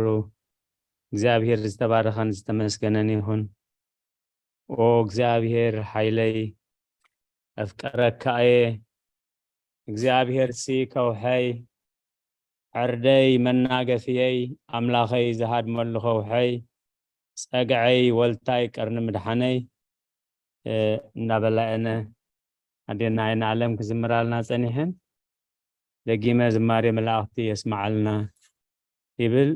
ልበ ኣምላኽ ዳዊት ነዚ መዝሙር እዚ ነቲ ኩሉ ዕለት እግዚአብሔር እናዘከረ እግዚአብሔር ካብ ኣፍ አንበሳን ድብን ጓሳ ከሎ ከመይ ገሩ የድሕኖ ከም ዝነበረ ሕፃን ክንሱ ናይ ውግእ ተመክሮ ዘይብሉ ኩሎም መራሕቲ ሰራዊት ራዕራዕ እንዳበሉ ብእግዚአብሔር ተደሪኹ የሕዋቱ ከይተረፈ እንዳገንሕዎ ምስ ጎልያድ ገጢሙ እግዚአብሔር ኣብ ኢድ ጎልያድ ሞገስ ሂብዎ እንደገና ሳኦል 3 ግዜ ከይበደሉ ከሎ 3 ግዜ ፈተነ ቅትለት አካይድሉ ካውሃ እግዚአብሔር አናጊፍዎ ካብ ኢድ አቤሰሎም ወዱ ቆትሎ ኢሉ ብዙሕ ፈቲኑ መፈንቅለ መንግስት ገይሩ እግዚአብሔርን ካው አናጊፍዎ ምስናይ አሕዛብ ገና ሙሉእ ንጉስ ከይኮን ከሎ ኣብ ጌራር ምስከደ እግዚአብሔር ካብ ኢድ እቲ ንጉስ ብጥበብ ከም ዘውፅኦ ነዚ ኩሉ ምስ ነገለፀ እምበር ነዚ መዝሙር እዚ ዘሚርዎ ወእግዚአብሔር ሓይለይ ኣፍቅረካ እየ እግዚአብሔር ሲ ከውሐይ ዕርደይ መናገፍየይ ኣምላኸይ ዝሃድመሉ ፀግዐይ ዋልታይ ቀርኒ ምድሓነይ እዚ ኢሉ ዝቕፅል ስለ መዝሙሩ እግዚአብሔር ዝተመስገነ ይኹን። ሕራይ ኩሉ ግዜ ቅድስት ቤተ ክርስቲያን ትህቦ ኩሉ ኣገልግሎት ዜማ ቅዳሴ ስብሃታት ማህሌት ኩሉ ኣገልግሎት ቅድስት ቤተ ክርስቲያን ምንጩ ካብ ቃል እግዚአብሔር እዩ። ኣብ ቃል እግዚአብሔር መሰረት ዘይብሉን አንጻር ቃል እግዚአብሔርን አንጻር ሕግን ስርዓትን ቀኖናን ዶግማን ቅድስት ቤተ ክርስቲያን ዝኾነ ዘበለ ኩሉ ናይ እግዚአብሔር ኣይኮነን። ቅድስት ቤተ ክርስቲያን እዚ ትምህር እዚ ከዓ ትነግር እዚ ከዓ ትእውጅ ማለት ስለ ቃላቱ እግዚአብሔር ዝተመስገነ ይሁን። ሕራይ ምንጭ መዝሙርና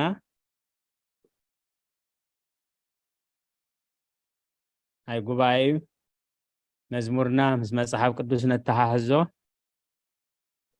أنت دخلتنا أبونا ሕራይ ሓብትና ረዘነ ጽቡቕ مزمور داويت 28 ቁጥር 7 እግዚአብሔር ሲ ሓይለይን ዋልታይን እዩ ንልበይ ብኡ ተወኪሎ ኣነ እውን ተረድየ ስለዚ ልበይ ይፍሳህ ብመዝሙረይ ድማ ቅዱሰይ ቃል ህይወት የስማዓልና መዝሙር ዳዊት 28 ቁጥር 7 እግዚአብሔር ሓይለይሲ ሓይለይን ወልታይን እዩ እግዚአብሔር ሲ ሓይለይን ወልታይን እዩ ልበይ ብኡ ተወኪሉ ኣነ እውን ተረድየ ስለዚ ልበይ ይፍሳሃሎ መዝሙረይ ድማ በመዝሙረይ ድማ ክውድሰየ ስለ ቃላቱ እግዚአብሔር ዝተመስገነ ይሁን። እግዚአብሔር ሓይሉን ወልቱን ምዃና ምስ ፈለጠ ልበይ ብኡ ተወኪሉ ኣነ እውን ተረድየ ኢሉ ብሓቂ ክንውከሎ ረዳይና ፀግዕና ዓርድና ምዃኑ ፈሊድና ክንውከሎ ንሱ ከዓ ሓጎስና ምንጭ ሓጎስና ክኸውን ቃል ህይወት የስማዓልና ረዘነት ሓብትና ሕራይ ካልኦት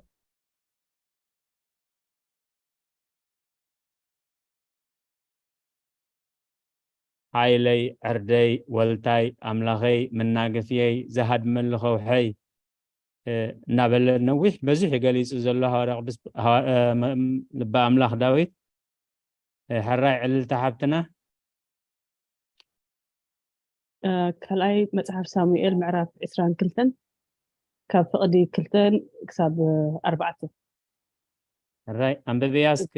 علل تحبتنا هراي እግዚአብሔር ዕቁባይን ዕርዴን መድሓኒን እዩ ኣምላኽ ዘዕቁበኒ ዕቁባይ እዩ ዋልታይን ሓይሊ መድሓኒን ግንበይን መዕቆብየይን እዩ ወመድሓኒየ ካብ ዓመፃ ተድሕነኒ ነቲ ክውደስ ዝግብኦ እግዚኣብሔር እፅዋዕ ኣለኹ ካብ ፀላእተይ ከዓ ክድሕኒ እየ ቃለ ህይወት يسمعلنا ቃለ ህይወት يسمعلنا حراي ካልኦት زماري ملائكة ቃለ ህይወት يسمعلنا علل تحبتنا حراي ካልኦት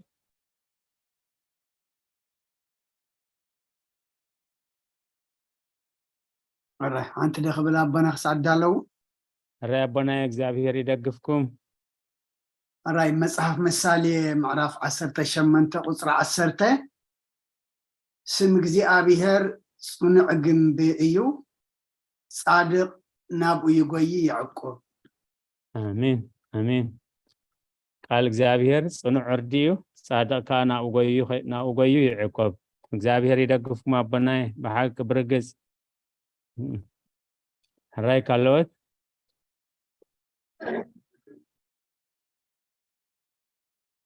ሕራይ ትምኒት ሃብትና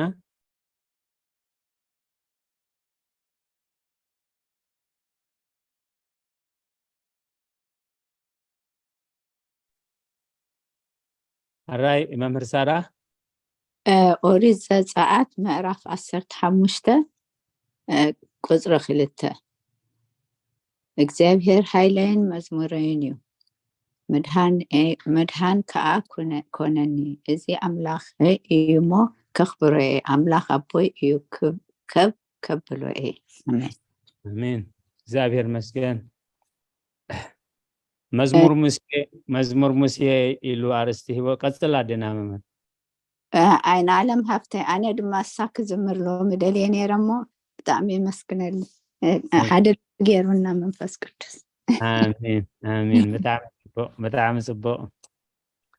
ሽዑ ሙሴን ደቀ እስራኤልን እዚ መዝሙር እዚ ንእግዚአብሔር ከምዚ ኢሎም ዘመሩሉ ንሱ ኣዝዩ ክብ ኢሉ እሞ ንእግዚአብሔር እዝምር ኣለኹ نفرسن فرسنيان نبحر دربيهم እግዚአብሔር ሃይለይን መዝሙረይን እዩ ምድሓነይ ከዓ ኾነኒ እዛ ኣምላኸ እሞ ከኽብሮ ኣምላኽ ኣቦይ እሞ ክብ ከብሎ ናብቲ ታሪክ ክመልሰና ከሎ ናይ መጀመርያታ ጥቕሲ ሃይለይን መዝሙረይን ምድሓነይን ተባሂላ ተገሊፃ ዘላ ብድሕሪ ብዙሕ ተጠቒሱ እዩ እግዚአብሔር ነቲ ዘይከውን ዝመስል ኩሉ ዝኽእል ስለ ዝኾነ ደቀ እስራኤል ግብፃውያን ፈርዖናውያን መሰርከብዎም ዓቅሎም ፀቢብዎም ብቅድሚኦም ባሕሪ ቀይሕ ባሕሪ ዓጊትዎም ኣብ ፈርዖን ተንመውት መሓሸና ኣብ ግብፅ መቃብር ደየሎን እዩ رفراف ناي فرعون زبلع بسيو نمنتاي ناوزو سيخانا لهم كچنقو خلو لك النبيات موسيقن هدئ بلومو እግዚአብሔር ከዓይ ክትርኢ ወይኹም ነዞን ግብፃውያን ዚኣቶም ከኣድሕር ሕጂ ንዘላለም ኣይትርእይዎም ኒኹም ኢሉ ናብ እግዚአብሔር ኣመልኪቱ ንዕኦም ነቲ ባሕሪ ናብ ንቁፅ ምድሪ ቀይሩ ብእግሪ ከም ዝሳገርዎ ገይሩ ግብፃውያን ከምኡ ክገብሩ ምስ ፈተኑ ኣዋጥሕ ኢሉ ማለት እግዚአብሔር ሓቀፍኛ ፈራዲ እዩ ብዙሕ ግዜ ዘይበደሉ ንጹሓት ዕሸላት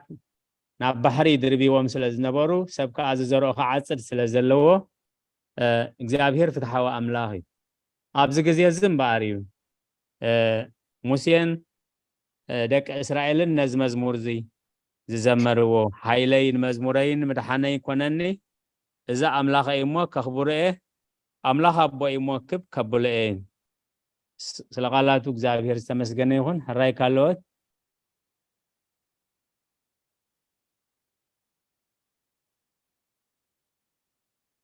راي دقيمة دينا إن علم زماري ملاقتي يسمع لنا تم سمعناون نقول الله هنا زماري ملاقتي يسمع لنا نايلومي نبابنا قداماي قرنتوس معراف 14 يو كلتا عبيت رئيستات هاللوو بزعبا تنبيتن بقانقاتات مزرابن أب حقي أب قدس بيت خريستيان بفلايك أب حزب كريستيان كهلو زلوو سرعات أملاخا وسرعات منفسا وسرعات نيملوخو سرعات كمي كم قوون كم زلوو هاري قدس باولوس بمنفس قدس تمريحو زهابو ملختيو حاونا ممرت الماريام كا سميقوم ترجمو معنى سرابيلوم قليس أرملنا እግዚአብሔር ዘመን አገልግሎቶም ይባርክ ስለዚህ አብዝና ኢሎሚ እዚ ተረዲኤ እዚ አስተንቲነ ንብሎ እንተሎ ናይ ጉባኤ እቲ ግዜ ንጉባኤ ወፊዮ ኣለኹ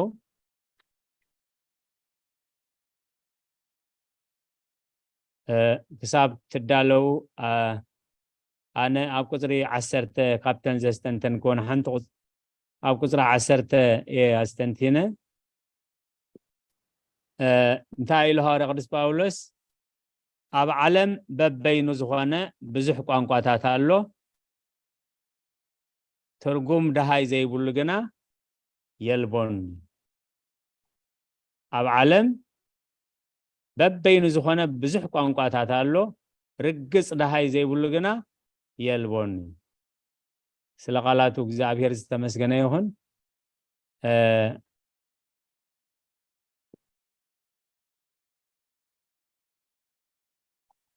أب قدامات ناي نجهي سلستو سدستو تسعتو سرك نوام منفك الليليت ناي صلوت دول يدولي هتز دول صلوت كا ننا تزوهنا أقابا دواولا لو كمون حصوص آخيبا نحدا غاز ملكت دول أبزي ساعتنا أبزي غزي انز دول ننات زخونه غبابا داولالو كلهم انتم ابالات كا ناي منታይ ደወል ምዃኑ ይፈልጥዎ እዮም ማለት ስለዚህ አይ ብኡ ምልክት ገይሩ ሐዋርያ ቅዱስ ጳውሎስ ኣብ ዓለም በበይኑ ዝኾነ ብዙሕ ቋንቋታት ኣለዎ ርግጽ ደሃይ ዘይብል ርጉጽ ደሃይ ርጉጽ ትርጉም ዘይብል ግን የልቦን ኢሉ ስለ ቃላቱ እግዚአብሔር ዝተመስገነ ይሁን الراي أدينا ممهر سارة يدحافي لالا نحجرت خون سنحتها سوري زد سنحتها الراي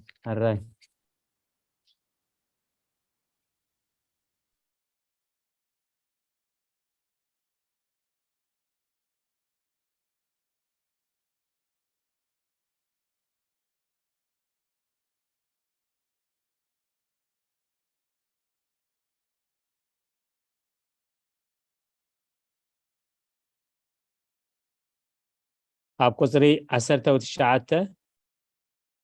قناخا نخالوتون من تخمهر أم محبر 1000 قال قانقوا خابز الزارب حمش شغالات بأمروك الزارب فتلوه حلفا خلاتكم قانقواتات ني عالم قانقوات تقليس اللو كمتي أبوتات نهاريات أبا على منفس قدس تقلس اللهم هاري قدس باولوس كل قانقواتات تقليس الليو أبزخ قلس خلوغن جناخه نخالوتون من تخمهرسي أما حبر 1000 قال قانقوا خابز الزارب حمش شغالات بأمروك الزارب فتلوه تن حمست أماد مستير إلهم زغمتون أبوتات قدس بيت خريستيان كابزة حواري قدس باولوس زتزاربا قال وسيدوم يوم حمش شغالات بأمروك الزارب فتوي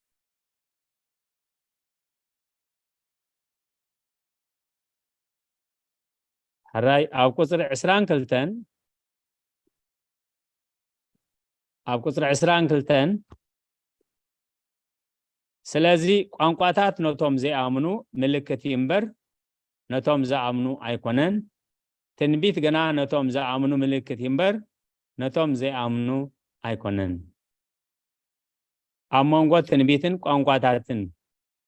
بمقانقواتات مزراب زلو في اللي كجلس كل هاري قدس باولوس قانقواتات نوتوم زي آمنو ملكتي أبوتاتنا هواريات أبا على منفس قدوس بقانقواتات كزاربو مستير مستقل سلم اتهم سمعوا من تياميلهم እዚኦም ገሊላውያን እዮም እንተኾነ ግን በብቋንቋና ከዛረቡ ንሰምዖም ኣለና እቲ ዘውፅዎ ሓደ ቃል ከሎ ናብቶም ሰማዕቲ ግን መንፈስ ቅዱስ በብቋንቋኦም ተርጉሙ ይዘብፅሓሎም ማለት ስለዚ ገሊላውያን እዮም ንሕና ሕጂ ከዛረቡ ንሰምዖም ዘለና ግን በብቋንቋና ስለዚ ነቲ ዝብልዎ ብርግጽ በብቋንቋኦም ይፈልጥዎ ነይሮም ስለዚ ሐዋርያ ቅዱስ ጳውሎስ ቋንቋታት ነቶም ዘይኣምኑ ምልክት እዩ እምበር ነቶም ዝኣምኑ ይኮነን ትንቢት ግና ነቶም ዝኣምኑ ምልክት እዩ ስለዚ ከምዚ ክኸውን ይክብሉ ከለዉ ነቢያት እቶም ኣመንቲ ካብ እግዚአብሔር ምዃኑ ኣለልዮም ነቲ ቃል ክቕበልዎ ነቲ ቃል ናይ እግዚአብሔር ኣይኮነን ኢሎም ክነጽግዎ በቲ እምነት እዮም ዝመዝንዎ ስለዚ ከዓ ትንቢት ነቶም ዝኣምኑ እዩ ኣጋቦስ ክንበ ከሎ ንዋና ዛቕናት እዚኣ ኣይሁድ ከምዚ ክገብርዎ እዮም ኢሉ ናይ ጳውሎስ ቅናት ኣልዒሉ ክገብርዎ ከሎ ኩሎም እቶም ደቀ መዛሙርቲ ናይ ጳውሎስ ነቲ መልእኽቲ ኣይተረድዎምን ሐዋርያ ቅዱስ ጳውሎስ ግን ነቲ መልእኽቲ ናይ መንፈስ ቅዱስ ምዃኑ ተረዲዩ ኣነ ንማእሰርቲ ጥራይ ዘይኮነስ ንሞት እውን ተዳልየ ዝኸይድ ዘለኹ ምስ በሎም እቶም በቲ ገላልፃ ናይ ቅዱስ ጳውሎስ ተረዲዮም ፍቃድ እግዚአብሔር ይኹን ኢልና ሃዳእና ኢሉ ዋላ ይተኣሰር ዋላ ይሙት እንድሕር ፃዋዒት ኣምላኽ ኮይኑ ፃውዒት መንፈስ ቅዱስ ኮይኑ ፍቃድ እግዚአብሔር ይኹን ኢልና ሃዳእና ኣትብል ታግብረ ሐዋርያት ስለዚ ቋንቋታት ነቶም ዘይኣምኑ ትንቢት ግና ንኣመንቲ እምበር ንዘይኣምኑ ኣይኮነን ስለ ቃላቱ እግዚአብሔር ዝተመስገነ ይኹን ይደጋግም ኣለኹ ክሳብ ትዳለው ዝኾነ ሓሳባት ዘለኩም ሕራይ ዕልልታ ሃብትና ሕራይ ኣቦና ኣነስ ክልተ ሕቶን ዘለዋኒ ሓንቲ እታ ብመንፈስ ምፅላይ ወይ ብመንፈስ ምዝማር እንታይ ማለት ምዃና ቅርተይ ትገልፁና ካልኦተን ከዓኒ ንሰበይትስ ኣብ ማሕበር ስቕ ትበል ዝብልና መምህር ተክለማርያም ክምህር ከሎሲ ንባዕሉ እዚ ባይብል ስታዲ ንምሃሮ ዘለናስ ማሕበር ኣይኮነን ድዩ ስለዚ ንሕና እውን ዝተረድኣና ክንዛረብ ወይ ዘሰምተናዮ ክንገልፅ ከለና ወይ ክንሓትት ከለናስ ምስኡ ድዩ ዝቁፀር ብጣዕሚ ፅቡቅ እግዚአብሔር መስገን ሓደ ዝሓቶ ንብዙሓት መልሲ ስለ ዝህልው ሕራይ እተን መልሲ ኣፅኒዖም ምትርጓሜታት ሪኦም ስለ ዝተዳለወሉ ንሓውና መምህርቲ ክማርያም የረክቦም ሕልፎም ኣለኹ ተቀዳመይት ናባኹም እያ ብምጌታ ሕራይ ድሓን ናብ ኩላህና ሕራይ ታኻለይቲ ግን እልልታ እንታይ ኢላ እቲ ኣብ ምንታይሲ ሰበይቲ ሰቅ ትብል ኣለዋ እዚ ሲ ከምኡ ዶ ይኮነን ግን እቲ ፅሑፍ ዝብሎሲ ኣብ ቅዳሴ ክኸውን ከሎ ኣብ ቅዳሴ ወሲኣስ ክትወፅእ የብላን ወይ ከዓ ኣብ ቤተክርስትያን ኮይና ክትሰብኽ ስብከት ኣይግባእን ወይ ከዓ ክትመርሕ የብላን ናይ ፀሎት ሕጂ ፅሑፍ ከማያት ክትመርሕ ኣይትኽእልን እያ ማለት ኣብ ቅዳሴ ዝግበረሉ ንሳ ከም ተሰጥቶ ክትቅበል ትኽእል ግን ኣብቲ መድረክ ወፅያ ክትምህር ኣይትኽእልን እያ ኣብቲ መድረክ ወፅያ ዋላ ሓንቲ ክትገብር ኣይትኽእልን እያ እዚ እዩ ዝብል ካልእ ምክንያታት ኣሎ ዝብን ሰበይቲ ስምንታይ ከምኡ ክገብር ዘይብላ ግን እዚ በቲ ብካህናትን ብዲያቆናትን ዝምራሕ ነገራት እንተደኣ ኮይኑሲ ብሰበይቲ ዋላ እኳ ውህበት እንተሃለዋ ዋላ እኳ ናይ ምንባይ ክእለት እንተለዋ ኣብ ቅድሚኦም ግን እሳቶም እንድሕር ኣለዉ ኮይኖም ሰብኡ እንተደኣ ኣለዉ ኮይኖም እዚ ክትገብሩ ኣይኽእል ምስቲ ስርዓት ዝፃረር እዩ ብሎ ነዚኣ ከዓ ናይታ ዘፍጥረት 3:16 ደላ ንዓኣ እዩ መወከሲ ገይርዋ ከም ሰበይቲ ድኽምቲ ኣካል ምዃና ይገልፅ ሰበይቲ ካብ ሰብኣይ ንላዕሊ ደንጋፂት ምዃና ነባዓይት ምዃና ይገልፅ ዝያዳ ከዓ ይብል ግን ሰበይቲ ተጨናቂት እያ ብቐሊሉ ተስፋ ትቆርፅ የብላ ብዝያዳ ከዓ ጠቢባን ከስሕትዋ ዝኽእሉ እዮም ብቐሊሉ ትታለል እያ ሕጂ ነዚ ርዩ ብሓፈሻዊ ማለት እዩ ሰበይቲ ክትመርሕ ኣይትኽእልን እያ ወይ ከዓ ሰበይቲ ክትምህር ኣይትኽእልን እያ ዝብላ እሞ ኣብ ቤምርጌታ ብዙሕ ዘጎደልክዎ ስለ ዘሎ ባቐሽውና ኣለኹም ኣብኡ መልእለይ الهوت يسمع لنا هالراي أبونا بملأك سلام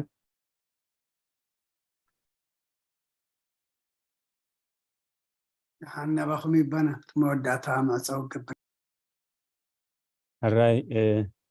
سلقالاتو እግዚአብሔር ዝተመስገነ ይሁን ቤተ ክርስቲያን ናይ ስርዓት አምላኽ ናይ ስርዓት ቤትያ ከመይ ክርስቶስ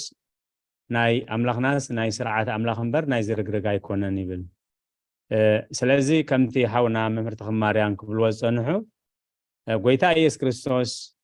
ንሐዋርያት ስልጣነ ክህነት ክህቦም ከሎ ተን 36 ቅዱሳት አንስቲ ኣብ ብዙሕ ዝተፈላለየ አገልግሎት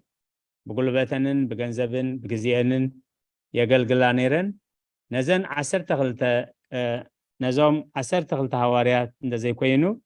ነተን ካብተን ቅዱሳት አንስቲ ማዕረገ ክህነት ዝሃባ የለን ካብ ኣዴና ቅድስት ድንግል ማርያም ተዓቢ የለን ምክንያቱ ቅድስት ቤተ ክርስቲያን መትህተ ፍጡራን መልእልተ ፈጣሪ ይዝብላ ግን ነዴና ቅድስት ድንግል ማርያም ጎይታናን መድሓናን ኢየሱስ ክርስቶስ ክህነት ኣይሃባን እዚ ሐዋርያ ቅዱስ ጳውሎስ ዝብሎ ዘሎ ምስ ክህነት ዝተተሓሓዘ አገልግሎት ኣብ ቤተ ክርስቲያንን ኣብ ቤተ መቅደስን እዚ ሕጂ ንገብሮ ዘለና መጽናዕቲ መጽሐፍ ቅዱስ ግን ሓውና ገሊጾም እዮም ካብኡ ፍልይ ዝበለ እዩ ስለዚ ኣብዚ ኸነ ንብን ክንገልጽ ክንዝምር ሓሳብና ክንገልጽ ቤተ ክርስቲያን ፈቂዳቶ እያ ምክንያቱ ብቃል እግዚአብሔር መሰረት ማለት አቦታትና ሐዋርያት እውን እቲ አገልግሎት ስልጣነ ክህነት መሪሕነት ከም በዓል ጢሞቴዎስ ካልኦቱን ዝመሰሉ ከም በዓል ቲቶ ናብቲ አገልግሎት ኤጲስቆጶስ ክምድቡ ከለው ሐዋርያት እውን ካብ ጎይታ ስለ ዝተማህርዎ ደቀ ኣንስትዮ ኣይመደቡን እዚ ከዓ ምስ ብዙሕ ኩነታት ምስ ሕጊ ተፈጥሮ ምስ ጥንስን ሕርስን ተተሓሒዙ ነዴታት ናፃ ንምግባር ናይ እግዚአብሔር ስራሕ በዚ ኩሉ መገዲ ያ ቤተ ክርስቲያን ክሳብ ሕጂ ከምቲ መምህር ሓውና ዝበሎ ኣብ ካልኦት ናይ እምነት ጉባኤታት ክሳብ ኤጲስቆጶሳት ዝተሸማ ደቀ ኣንስትዮ ኣለዋ መጽሐፍ ቅዱስ ክንሪኦ ከለና ግን ኣብ ብሉይ ኪዳን ይኹን ኣብ ሓዲስ ኪዳን ኣብ ከምኡ ደረጃ ዝበፅሓ ስለዘየለዋ እዚ ቢብሊካሊ መጽሐፍ ቅዱሳዊ ኣይኮነን ያ ትብል ቅድስት ቤተ ክርስቲያንና ተመሊሳ ክትከውን ከዓ ተስፋ ገብር እታ ቀዳመይቲ እንታይ ነይራ ዕልልቲ ሓብትና እታ ብመንፈስን ወይ ከዓ ብመንፈስ ምጽላይ ወይ ብመንፈስ ምዝማር እንታይ ምዃና ትብርህልና እግዚአብሔር መስገን እቲ መብዛሕትኡ ግዜ እቲ ብመንፈስ ምጽላይ ብመንፈስ ምዝማር ክብል ከሎ እቲ ንሓሳብ እግዚአብሔር ነቲ መልእኽቲ እግዚአብሔር ምርዳእ ማለት እዩ ምክንያቱ ቋንቋ ኣለዎ ትርጉም ኣለዎ ኣብዚ ናይ ሎሚ መልእኽትና ከምኡ ሪኢና ኣለና ሓቀይ ኣብ ጥቕሲ ክንደይ ኣብ ናይ ሎሚ ኣመስለኒ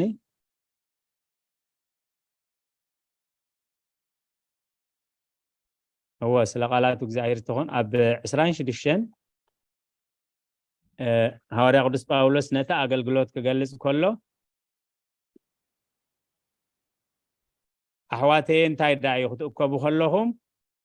ነፍስ ወከፍኩም መዝሙር ኣለዎ ምህሮ ኣለዎ ራእይ ኣለዎ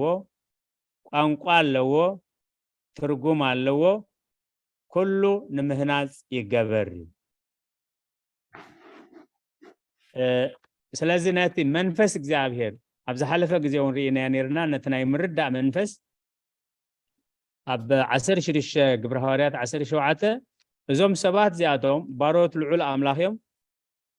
ቃል ምድሓን ከዓ ይምህርኩም ኣለው ክትብል ኮላታ ጠንቋሊት ቃል በቃሉ እንተወሲድካዮ መጽሐፍ ቅዱሳዊ እዩ ሐዋርያት አገልገልቲ ልዑል ባሮት ልዑል እግዚአብሔር እዮም ባሮት ልዑል ጎይታ ኢየሱስ ክርስቶስ እዮም ዝምህርዎ ዘለው ከዓ ቃል ምድሓን ስለዚ ነዚ ዝኾነ ሰብ ጽቡቕ እያ ትዛረብ ዘላ ዘይ ወንጌል ብዛዕባ ወንጌል ዝሰማማዕ ምስ ትብሎ ዘላ ቃላት ኢሉ ዝኾነ ሰብ ክሓልፎ ይኽእል ሐዋርያ ቅዱስ ጳውሎስ ግን ጓሃየ ይዝብል ማለት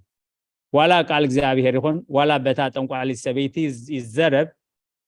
እታ ጠንቋሊት እውን ንባዕላ ግዳይ ስለ ዝኾነት ንሳውን ካብቲ ግዳይ ክትናገፍ ስለ ዘለዋ ሐዋርያ ቅዱስ ጳውሎስ ጓሃየ ይዝብል እቲ ጸሓፍና ግብረ ሐዋርያት ወንጌላዊ ቅዱስ ሉቃስ ደድሕሬና እንዳመጸትካ كم نبلت معلتا وتدقمو نبرت يزو حوالي قدس باولوس جن انتاي اختب للزلخ انتاي ملتكي اي بلان نتا اب احد يروز الزارب زنبره منفس رخص كاب اخت وص يززك الله خيليو اوصيو مالن سلازي اتني املاخ سب نخل يمرمر نسو جن بحد اكو اي مرمرني قانقوا خبهال كله منفس كبهال كله نتا حساب እግዚአብሔር نتا راي እግዚአብሔር ابز ساعات እግዚአብሔር انتاي بلالو እግዚአብሔር انتاي يدللو እግዚአብሔር انتاي كغبر دلل يلولنا نتا حساب እግዚአብሔር نت منفس እግዚአብሔር ترديها نعو مسعاب نعو مقلقال نعو مترقام ايو زيادات وساخة حساب تلخا بوتات هالو بريها تكون تسفى قبر للتحبتي بريها تنكي وبن اللي هو تسمع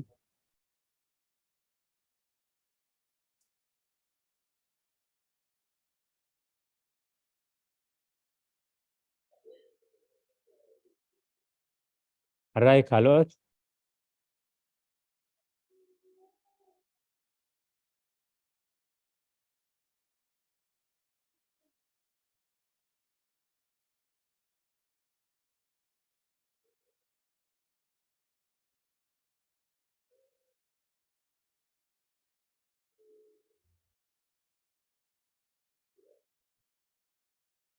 راي كالوت كابزنا يلومي إذا تردي نبل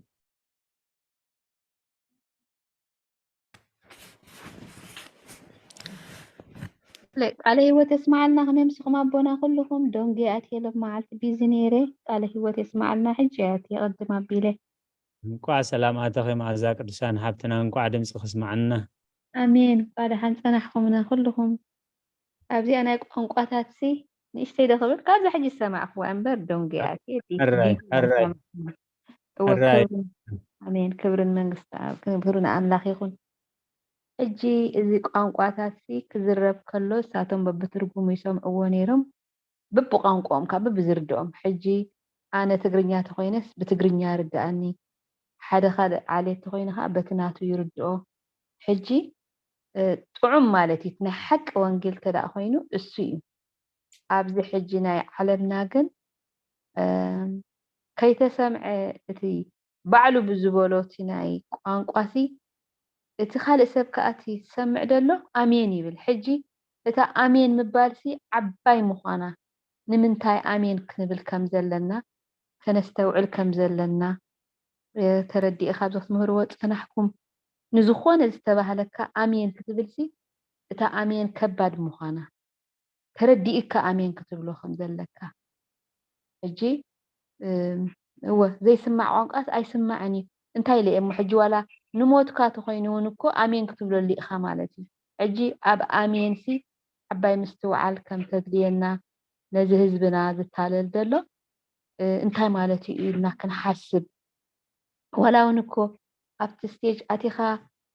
ከምኡ እንተሰማዕካስ ግን ካብቲ ዝበሃል ሓደ ክልተስ መቸም ተመስገን ኣምላኽ ዩቱብ ከፊትልና እንዲ ዝኣምላኽ እስከኢልካ ከዓ እኮ ተኣቲኻ እስከዚኦም ኮታ ይብሉለው እዚስ ንዓይ ምልከተኒ እዩ ኢልና ዓይንና ከነቁሕ እምበር እዚ ሃይማኖት እዚ ኣይናተይ ሃይማኖት እሞ ኣይሰምዖን እየ ክንብል ከም ዘይብልና ካብቲ ዘይ ሃይማኖትካ እውን ኣዝዩ ረብሓ ከም ዘለካ ንኣብነት ሕጂ ኦርቶዶክስ ተደኣ ኮይና ካልእ እምነት ዘለዎ ሓዊ ክሰምዕ እቲ ዝበለፀ ኮይኑ ይስማዓና ኣነ ማለት እዩ ንኩሉ ምክንያቱ ካብቲ ኣይሰምዖን እየ ትብሎስ ኣዝዩ ረብሓ ከም ዘለዎ ይርዳእ ንኩሉ ኣሜን ክንብል ከዓ ከም ዘይግባኣና ማለት እዩ ንኩሉ ምስማዕ ፅቡቅ እንድዩ ከምዚ ሕጂ ንሕና እንታይ ይብሉለው ኢልካ ዘይኮነሲ እቲ ዘገርም ነገርሲ ዘደንፅወካ ጥራይ እሞ ዘይኮነ እቲ ዘይኮነስ ዘደንፅወካ እሞ ዋይ ኣሕዋተይ ዓይነ ልቦኦም ክፈተሎም ትብል ማለት እዩ ክትሪኦ ከለካ ተኣቱ ጥራይ ናይ ኦርቶዶክስ ጥራይ ኮይኑ ኮንካ ይኮንካን ተብሎ ማለት እዩ ግን ኣብቲ ጉጉይ እምነት ዘለው ከዓ ተሓዝነሎም ክትርኢ ክትሰምዕ ክትርኢ ከለካ ንኩሉ ኣሜን ክብሉ ከለው የሕዝነና ኣነ እሞ እታ ኣሜን ዓባይ ምዃና ንኩሉ ኣሜን ክንብል ከም ዘይብልና ንቅትለትና እውን ኣሜን ድብል ፅሑፍ እንተደኣ ሂብካሲ ኣሜን ኢልካ ተቀበሎሞ በኣ ተቀቢልዎ ኢልካ እውን ንሞትካ ክኸውን ስለ ዝኽእል أزياء نشتي تردي بونا قال هو تسمع لنا ميس تقولكم جن أزي بتعمي بكا دس أمين دابا نيرا يتعمي نمو كبرنا أملاك يكون أمين قال هو تسمع لنا قال هو تسمع لنا أتي أمين زبهال بترديهم قانقو سمعهم زي كونسي أمين دو أمين بولو أمين دو زبهال سقطي زقبر له مالت سلازي سب أمين بولو يكونن أمين زبل جن أتي زبل كيو أنت أيلو أب قدامي تسلونك معرف حمشة نقول ما تعذبوا نتسنى حزوي هاري قدس باولوس أبغري خاباتينا نابت بتاوتي زعتو مالت حدا أماني هلاوي إجزابير زعمن نا أملاك هواريا زخانة نابت بيت تاوت كأت كله توم تاوتات أمالختي لي كنا نعاتيو مالت بمنفس قدس ترديوجن أبت تاوتات بمئتاو أفدق أقلقلوت كخفتلو كم زغل منفس قدس سلازل بومو مخنياتو اتني أملاك سب نقول لي مرمر نسجن بحدا كواي مرمرني أو مساعته وجن أمالختي مملخ كم تفاتو بزحات أمالختي كم زلوهم فليته حجي أبزي بيت أمالختهم مساعته خوسي نزي تفلت أملاخ زبل صحف كابتم أمالختهم رخيبة سلازي نتزي تفلتوا نوعية خفلتكم يزبلهم مالي حجي انت يزبلهم زلو كهلا يكونن تملخوا وصنحكم جن كيف فلتكم وخدف الوصنحكم أبز حلفة جزيري نيرنا ديوناسيوس أبتغزيت قويتا خسك الكولو عود خواخب تزنع زنبرة فلاسفاوي أسترونومري مالتي دحر 14 عامات هواري قدس باولوس كسبق وانجيل ناباتينا مسكدقن كامزي تسقيلو علات كندزي تسقيلو ساعات كندزي صحي تسألي ما كواخبتي رقيفهم قلق بالكولو كيدو ساعات معاس قزي خندي عامات غيرو زتبلو زل خامس بلو لك عقزيون علات عربي فرق معالتي تسقيلو كافرق معالتي كساب ساعة 3 مريت سلميتو كومو مسبلو نتوم جزاءاتو كيدكم تسنة دامس ليلو مالي يتقدم 10 عامات تسنيدو زنبرة لك كم تهاري قدس باولوس زبلو مسكونه شعو ديوناسيوس زأمن مالت كما كنا ناب من منفساوي كم منفساوي ناب باتريارك درجة يبزيه سلازي ديوناسيوس يبزيه فو المكنون مسعى استيعال اللي هو سسكالو أملاخ نابناتو مزا تومناتو جن سلازي فلتو ساقيلومو سلازي إذا أملاخ زي تفلت أملاخ يلو صحيفو مال سلازي نابتتا بيت تعود زعتورلو مخنيات بعلامة إجزابيري سلازي بعلامة إجزابير بزحات قدسان نابزي أمنتي تراي زي كونه بزحات منفساويان أبوتات قدامهم قديفون بتئزاز إجزابير ناب بيتها منازر كيدوم كباب فاقاننتي كباب كامنغاقا أقاننتي زوجو كان بعل يوحنس حاصير نقدس تاتناسيا بقدسنا هيوت نبر نيرابنا يزموت على مسودقت كابت زلاتو خيدو يونا ابن السحازب كعملت سلازي بمنفس قدس مريحنت ازما الاختزين اب زي امنتي وي كال امنت راي زلوم زي كونه غويتان حواريات كلهم كله كما باقي نام اخل توخالو سدكم الله خيل ازغا بتوخالو تبليعون طرف زي كونس نتوخالو نابباقع نزي امنت ناب زي ناب امنت نتوم زي نصحات بنسحنا بقدسنا نخموص ايمو بعلامه اغزابير تمريحكا بفقاد اغزابير تمريحكا تقبرو كله راي تعذيبكا توص زي كونس واغا زخفل هيوت زخفل تخونون فقاد اغزابير تداخوينو قدس بيت كريستيان تامنلو نبياتنا حوارياتن قدسان ابوتات زغبروون زلو ايمو صبوا حسابي قال هيوت يسمع لنا ماذا قدسان حبتنا آمين تراي قال እግዚአብሔር مخانو فقاد እግዚአብሔር مخانو تراي كنرغاغص አለና ማለት ነው ሁሉ تعذبو نتسناي كاحزو ذا كله امكرو وزسناي اصنعو تبلابتا ገዛ ማለት حراي ካልኦት لومي بزعبا قنقطات بزعبا مزراب بزعبا تنبيتات كمون كالايارستنا بزعبا سرعات املخو أتي نخلت الشيخ عمت ملء حزات وزل قدس بيت كريستيان نياملخو سرعاتنا قبابن كابي زمسأيو أبوتات كمي قرهم يمسري عمو مسؤول تحاحيزو يا هورا قدس باولوس قاليسو سلازب زناي لومي إذا تردي إذا استنتينا نبلو نقرت الله الله أنا قرب دقائق نتغملن أبونا أنا دا حنتي حسب كب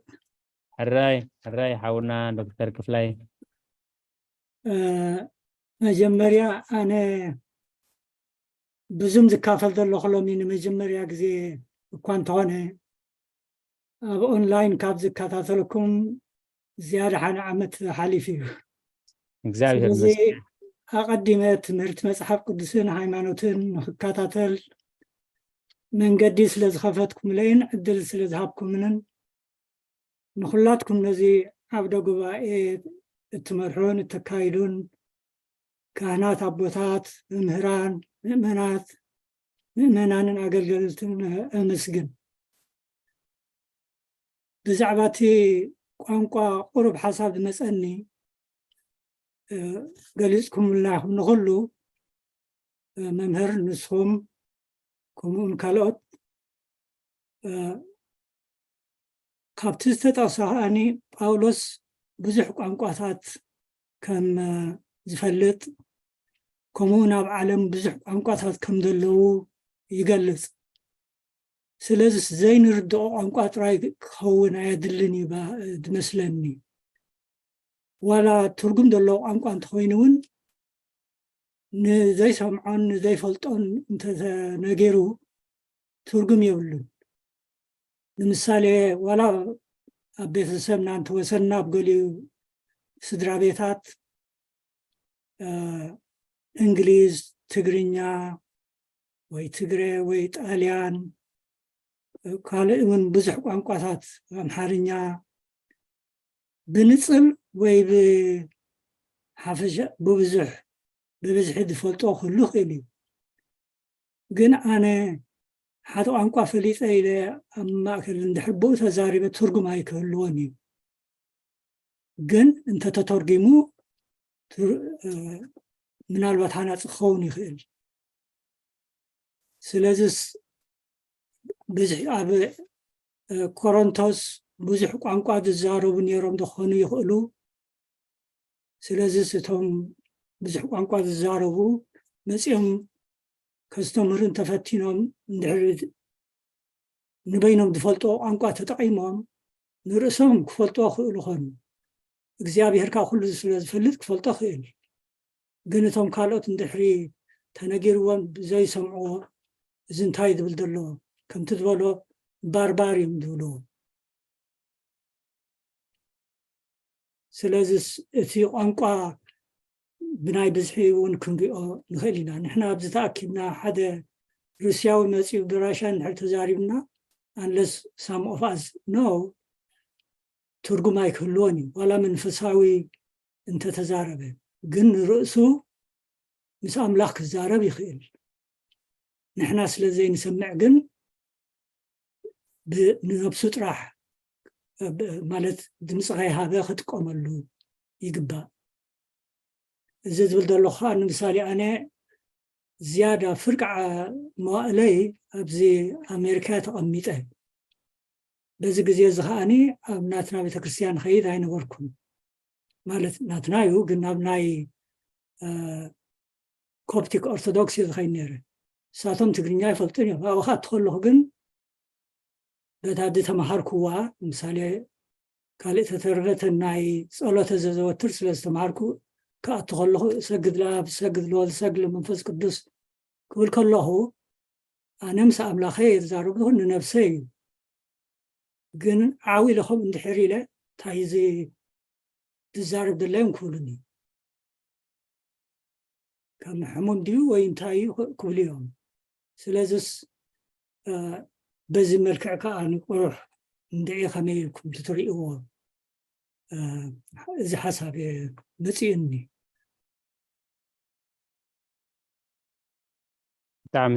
متعامل صبو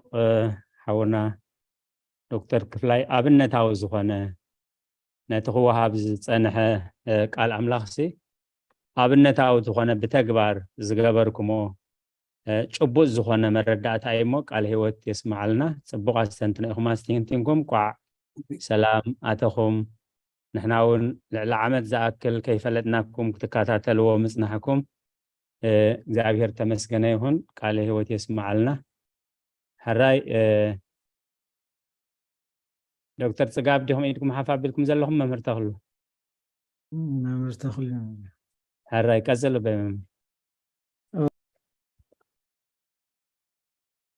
ميت كونكم هالراي خنت قابتن ناي بحق بتغسيانا كل جزء تزوتروسي سرعات كم دلوا بتغسيانا ناي توهاد أوتروك سرعات كم دلواسي زمالكد زبالة أويك أزعابي يزلنا سرعات قداسي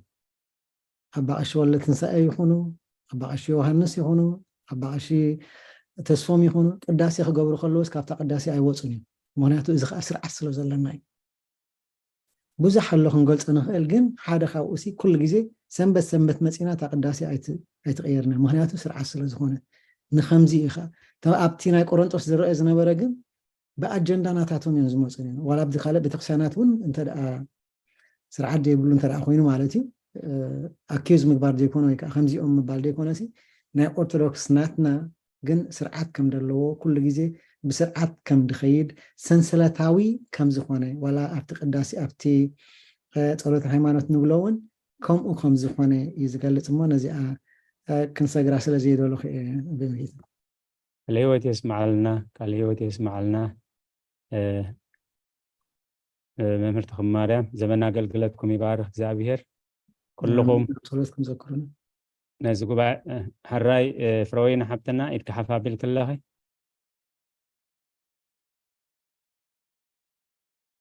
ميتي غزال لها فروين سوري بمرقيتا وانا تقول ابزي از سرد اخوا سلاسان كلتن سلاس املاخسي ناي سلام منبر ناي زرقرق املاخ ايكونا نمو اتو منافس النبيات نتوم نبيات يقزقوهم يوم حجسي ازيس أملاخناسي سلام كمي كم زفتو أزيو نقرنا له مالتي زرقرق زخونا نقر باسي شارع زي محلاي نقزارو سوسي ناي أملاح كم زي كونه كل كزي ولا أبكم من حرقاتي ناسي نا أملاح كم نقيمو خمزة لناس أزيو نقلتلنامو بزخل هنا نسلام كن مقد سلام كنحس أملاخ يحق زنا أمين أمين أمين بروينا حتنا قاليه وتسمع لنا عبي أستنتنا إيه أملاخ سناي سلام أملاخ مبر ناي زرق أملاخ يكون نمو وتوم منافست نبيات نتوم نبيات يجزؤوا من بعلو قيت يا كريستوس فسم أملاخ فسم السب كنسو أبقليلا خا نسدرابية تندات عزز عبي يبلون بتعمي زدنا قمالت كمون كتما كله الدهر كله خاقوي تايس كريستوس تتم كيبل يوحنس نخالوت بسم كات مقوم بسم من كات ما كخبلو خلو ودبروخ أملاخ كنشل أملاخ الكات مغني كل حق خنفس مجبانا يلو دنين يلو سلازي توم منافس نبيات يلو ندحر بمنفس أملاخ زمر روحو خينهم نت منفس እግዚአብሔር ندحر يزوزلهم نتوم بمنفس أملاخ زمر روح نبيات كجزء كا قديتا يلو سلازي أملاخنا يسلام أملاخ مبر ناي زرقرق أملاخ أيكونن سلقالاتو እግዚአብሔር استمسገነ ይሁን እግዚአብሔር مقلاص يبزحلك زمنا قلقلت كبارخ فروينا حبتنا حراي جزينا دا قربي أبونا بملاك السلام قال معدان هيبوم بصلوت كعسولنا نبونا ناب عودة مهرات بخبري عدم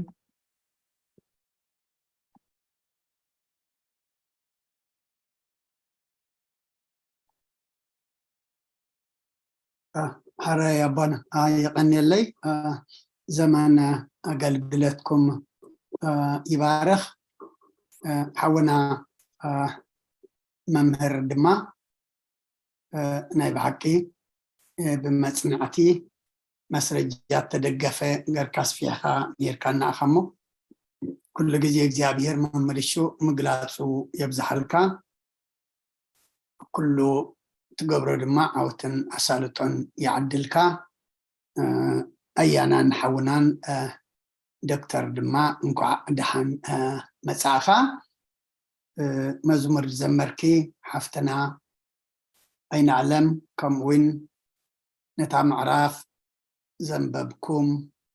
نتتم زمر مزمور كاب تقسي أسنيكم حسابكم ذهبكم كاب زلمي كنمهارو زمسناون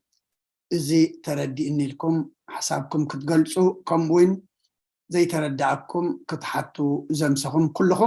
كلخن እግዚአብሔር زمن أقلقلتكم يبارخ أملاخنا نزعد لزي زخفتلنا نمسكنو تخفيتلنا زلو دما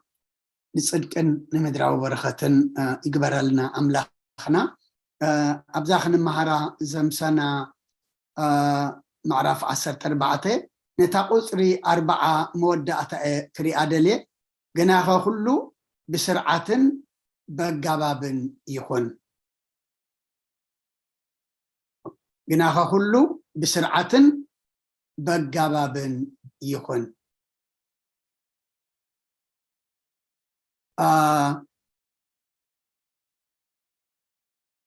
بيت كريستياننا هوارياويت بيت كريستيان إنا النبلا إذا هوارياويت بيت كريستيان دما هواريات كامن زسمعوه كامن زتقبلوه كامن زتمهروه كامن زرأيوه كنبل انت دعا خوينا دما كاب كريستوس زتمهروه كاب كريستوس زسمعوه أب كريستوس دما زرأيوه ايو يعني لي كل التشح عمد تأكل إذا بيتا كريستيان إزياء تخيد زلا انتاي سلزل وايا انت دعيلنا سرعة أقابابن سلزل وايا سرعة أقابابن سلزل وايا زخونة كابزا بيت كريستيان زيا كوتس خلو كامنتاي واتس علو مالتي بمنتا أخا خمز واتس أتفلتو بمنتا أخا مقدو خمز غير أتفلتو كابت سرعة أقابابن سلز واتس إيو نقوانقو أتخونة أقابابن سرعة اللوا نخلو أقل قلت انت قونا دما أقابابن سرعة اللوا قوانقو هابتيو قوانقو ونجل مسفحيو قوانقو أقل قلت بيت كريستيان معبيئيو قوانقو دما زيادة كمتي حفتنا معازا أمين دبلت أمين دبل قليل نجارة يكونن اندحر زيت سمعو زيت ردو قانقا ولا ناترجم كخلقون أمين كتب لي خمالتي حجي اتي كنم مهارو زمسنا نتزن الجرقال بتنبيت زترجمو نتتأكيب زل هزبي زقلص اللو بتزر الدقوق أنقع زنقرأ زي بلو انت دا أخوينو اتبقى أنقع ززارب سقي بالي زبل نعون أملاخ نقبرة مخنياتو أملاخ زي سمعوك أنقع إلا حجي زابية كريستيان دي أقاباب سرعات سلزلوا يا زخونة صبغتي أبنت يبنى نيرو ممر دكتورة أناس أبناء جبس أوت بيت كريستيان إزغيد بزح عمتات أو أجرة جن يسجد لأب والدو منفس قدوس إلى سجيدة أتو إذا جن أسيلة نعين نعم لا خين عوي لتزبل جن انتايم كبلو نخلهم كرب شامي تاي زبل زلئون كبلو مالتي اما قال كنسمع خلنا حقص انيعو سرعتات بزيحو زبل ابزي ناي بيت كريستياننا تسمعخا جن سرعتن أجابابن سلازل وأدما صنيحة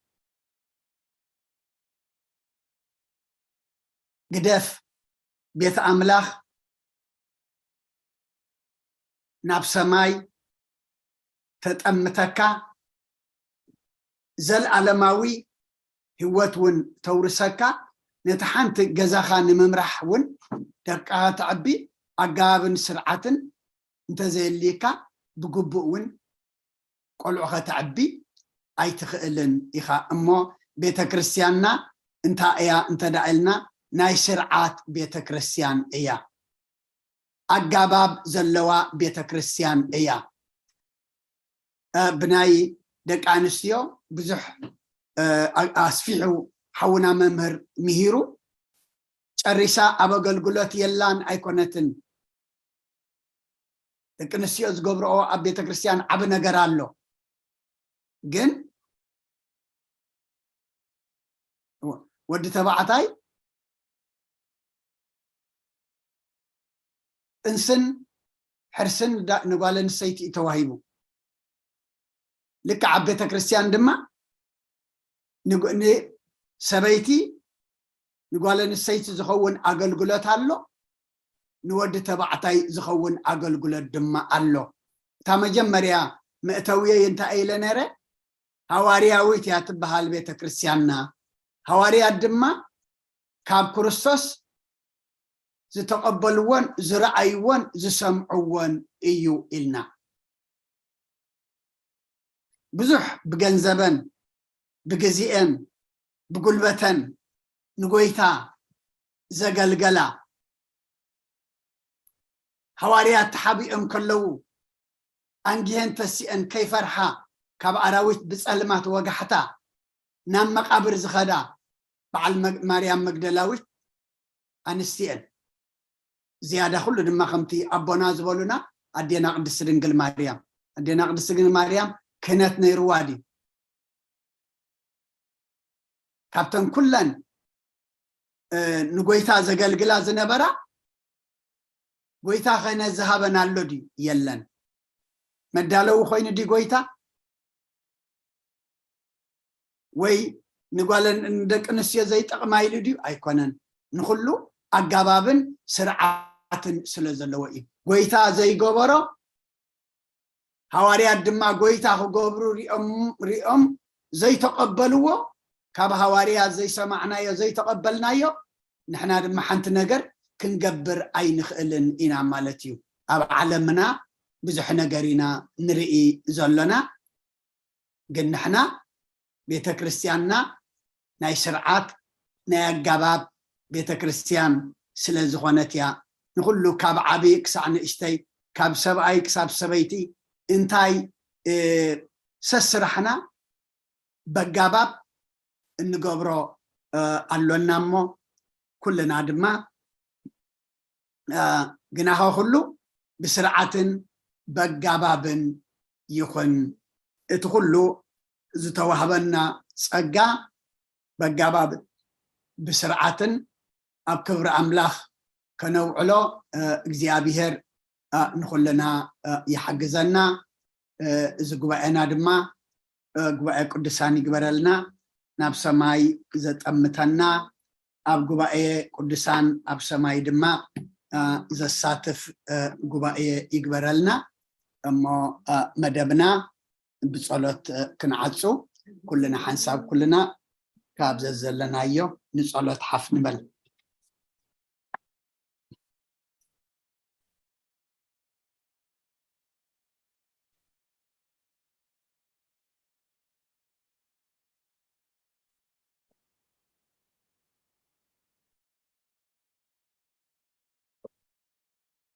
انت سلام صلى صلاة كم بحدش كل زحز بزيابي رب بقيتنا مدحنا يسكت كرسوس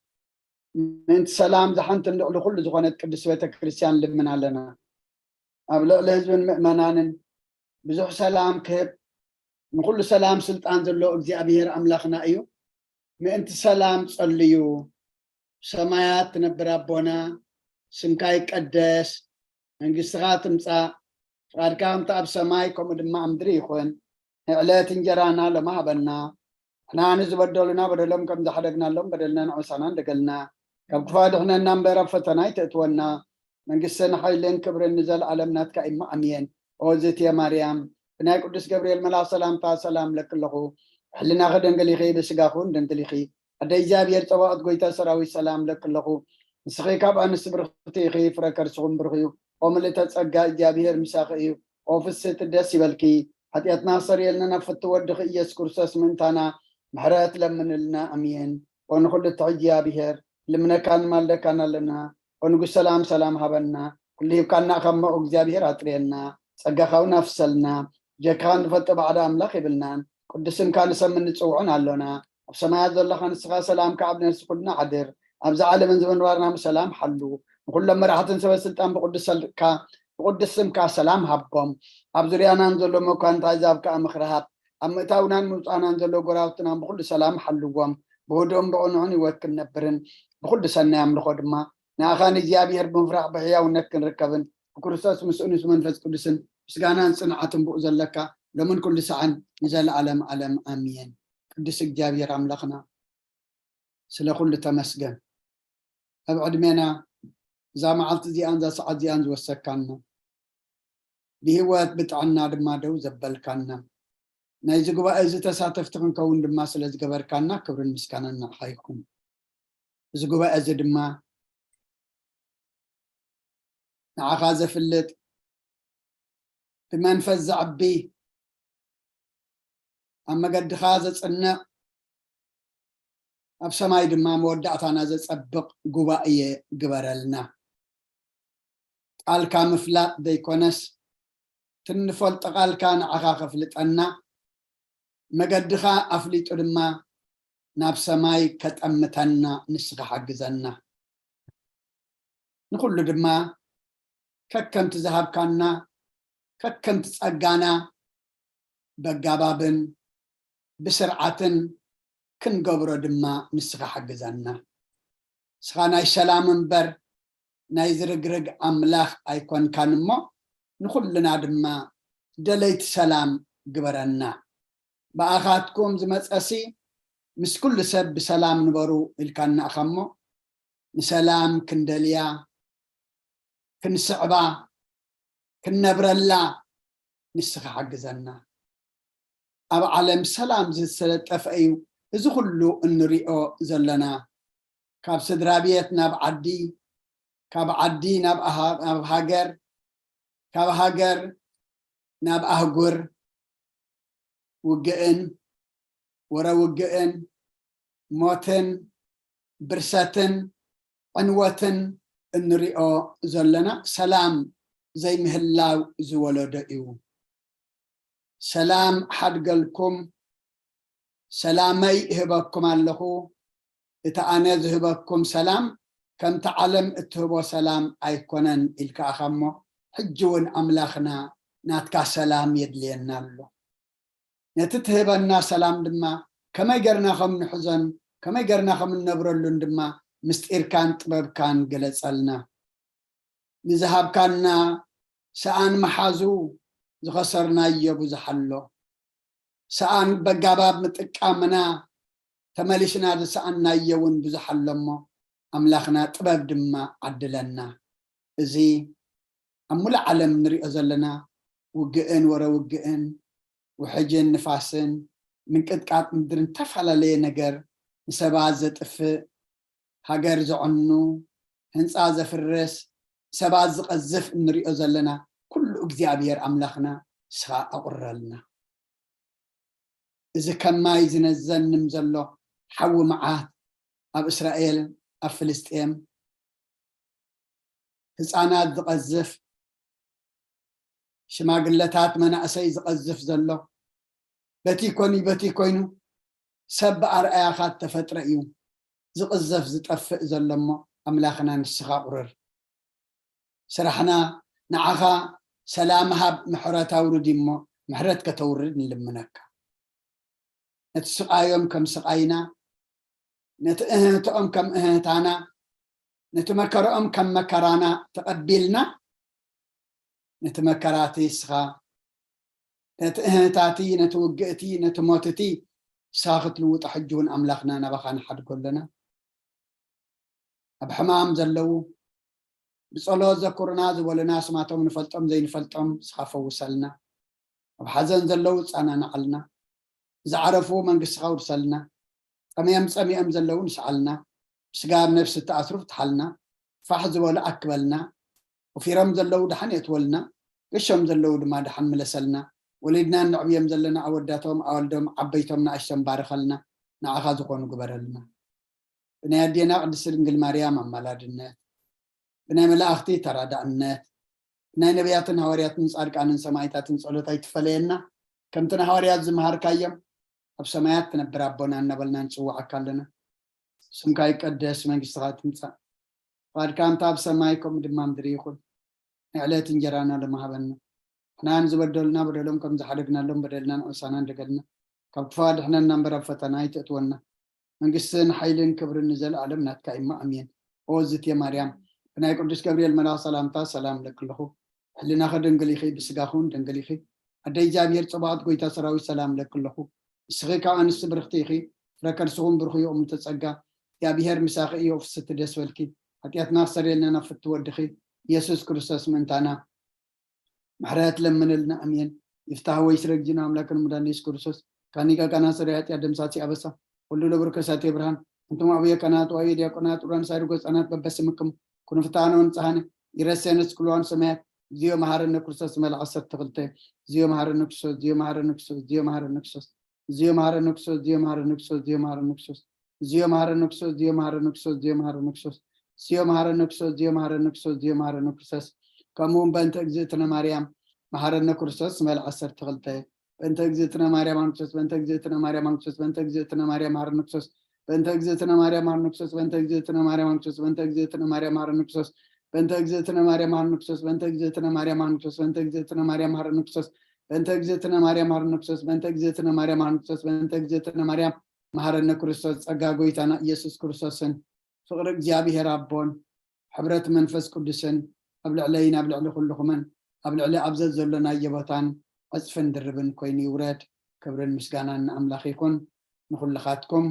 ዘመን ኣገልግሎትኩም ይባርኽ ግዜኹም ይባርኽ ብሩኽለይ ትግበረልና امين امين قال هيوت يسمعلنا تسلي صلوت تمهلل مهللا ኣብ ቅድሚ እግዚአብሔር ዓሪጉ መዓት ዘቕርር ምሕረት ዘውርድ ይግበረልና ኩልኹም ህዝበ እግዚአብሔር ነዚ ቅዱስ ቤተ ክርስቲያን ትህቡ ኣገልግሎት ብጥባኣትን ብኣንቃዕድዎን ግዜኹምን ስራሕኩምን ኣዋሃይትኩም ክትከታተልዎ ዘምሰኹም ቅዱስ ቤተ ክርስቲያን እሴተ ጻድቃን ኣስበተ ህታን ይኽፈልኩም እቶ ብሕቡእ ዝርኢ እግዚአብሔር ሓሳብ ልብኹም የስምረልኩም ትብል ከምቲ ክሳብ ሰዓት ዝብዳሕነ ሰላም ዓቂቡ በዚ ቅዱስ ኣገልግሎት ክንራኸብ ዝፈቐደልና نزمت قبعنا خاب دحنا سلام عقيبو بدحنا سلام كنقابا نا እግዚአብሔር ቅዱስ ፈቃድ ይሆነልና ሰላም እተው በሰላም ይራኸበና آمين عليك عنا ربنا الحق دير كلكم آمين آمين كلنا سلام ليتي أبرنا نايتم هرتجي زي እግዚአብሔር ስተመስገነ ይሁን ቃለ ሕይወት ይስማዕልና ብሩኽ ለይቲ آمين እግዚአብሔር ዝተመስገነ ይሁን ሁላህና ቃለ ሕይወት ይስማዕልና ብሩኽ ለይቲ ሁላህና آمين ብሩኽ ለይቲ آمين سلام ليتي ሁላህና آمين آمين يبلغ ملائكة السماء ومدر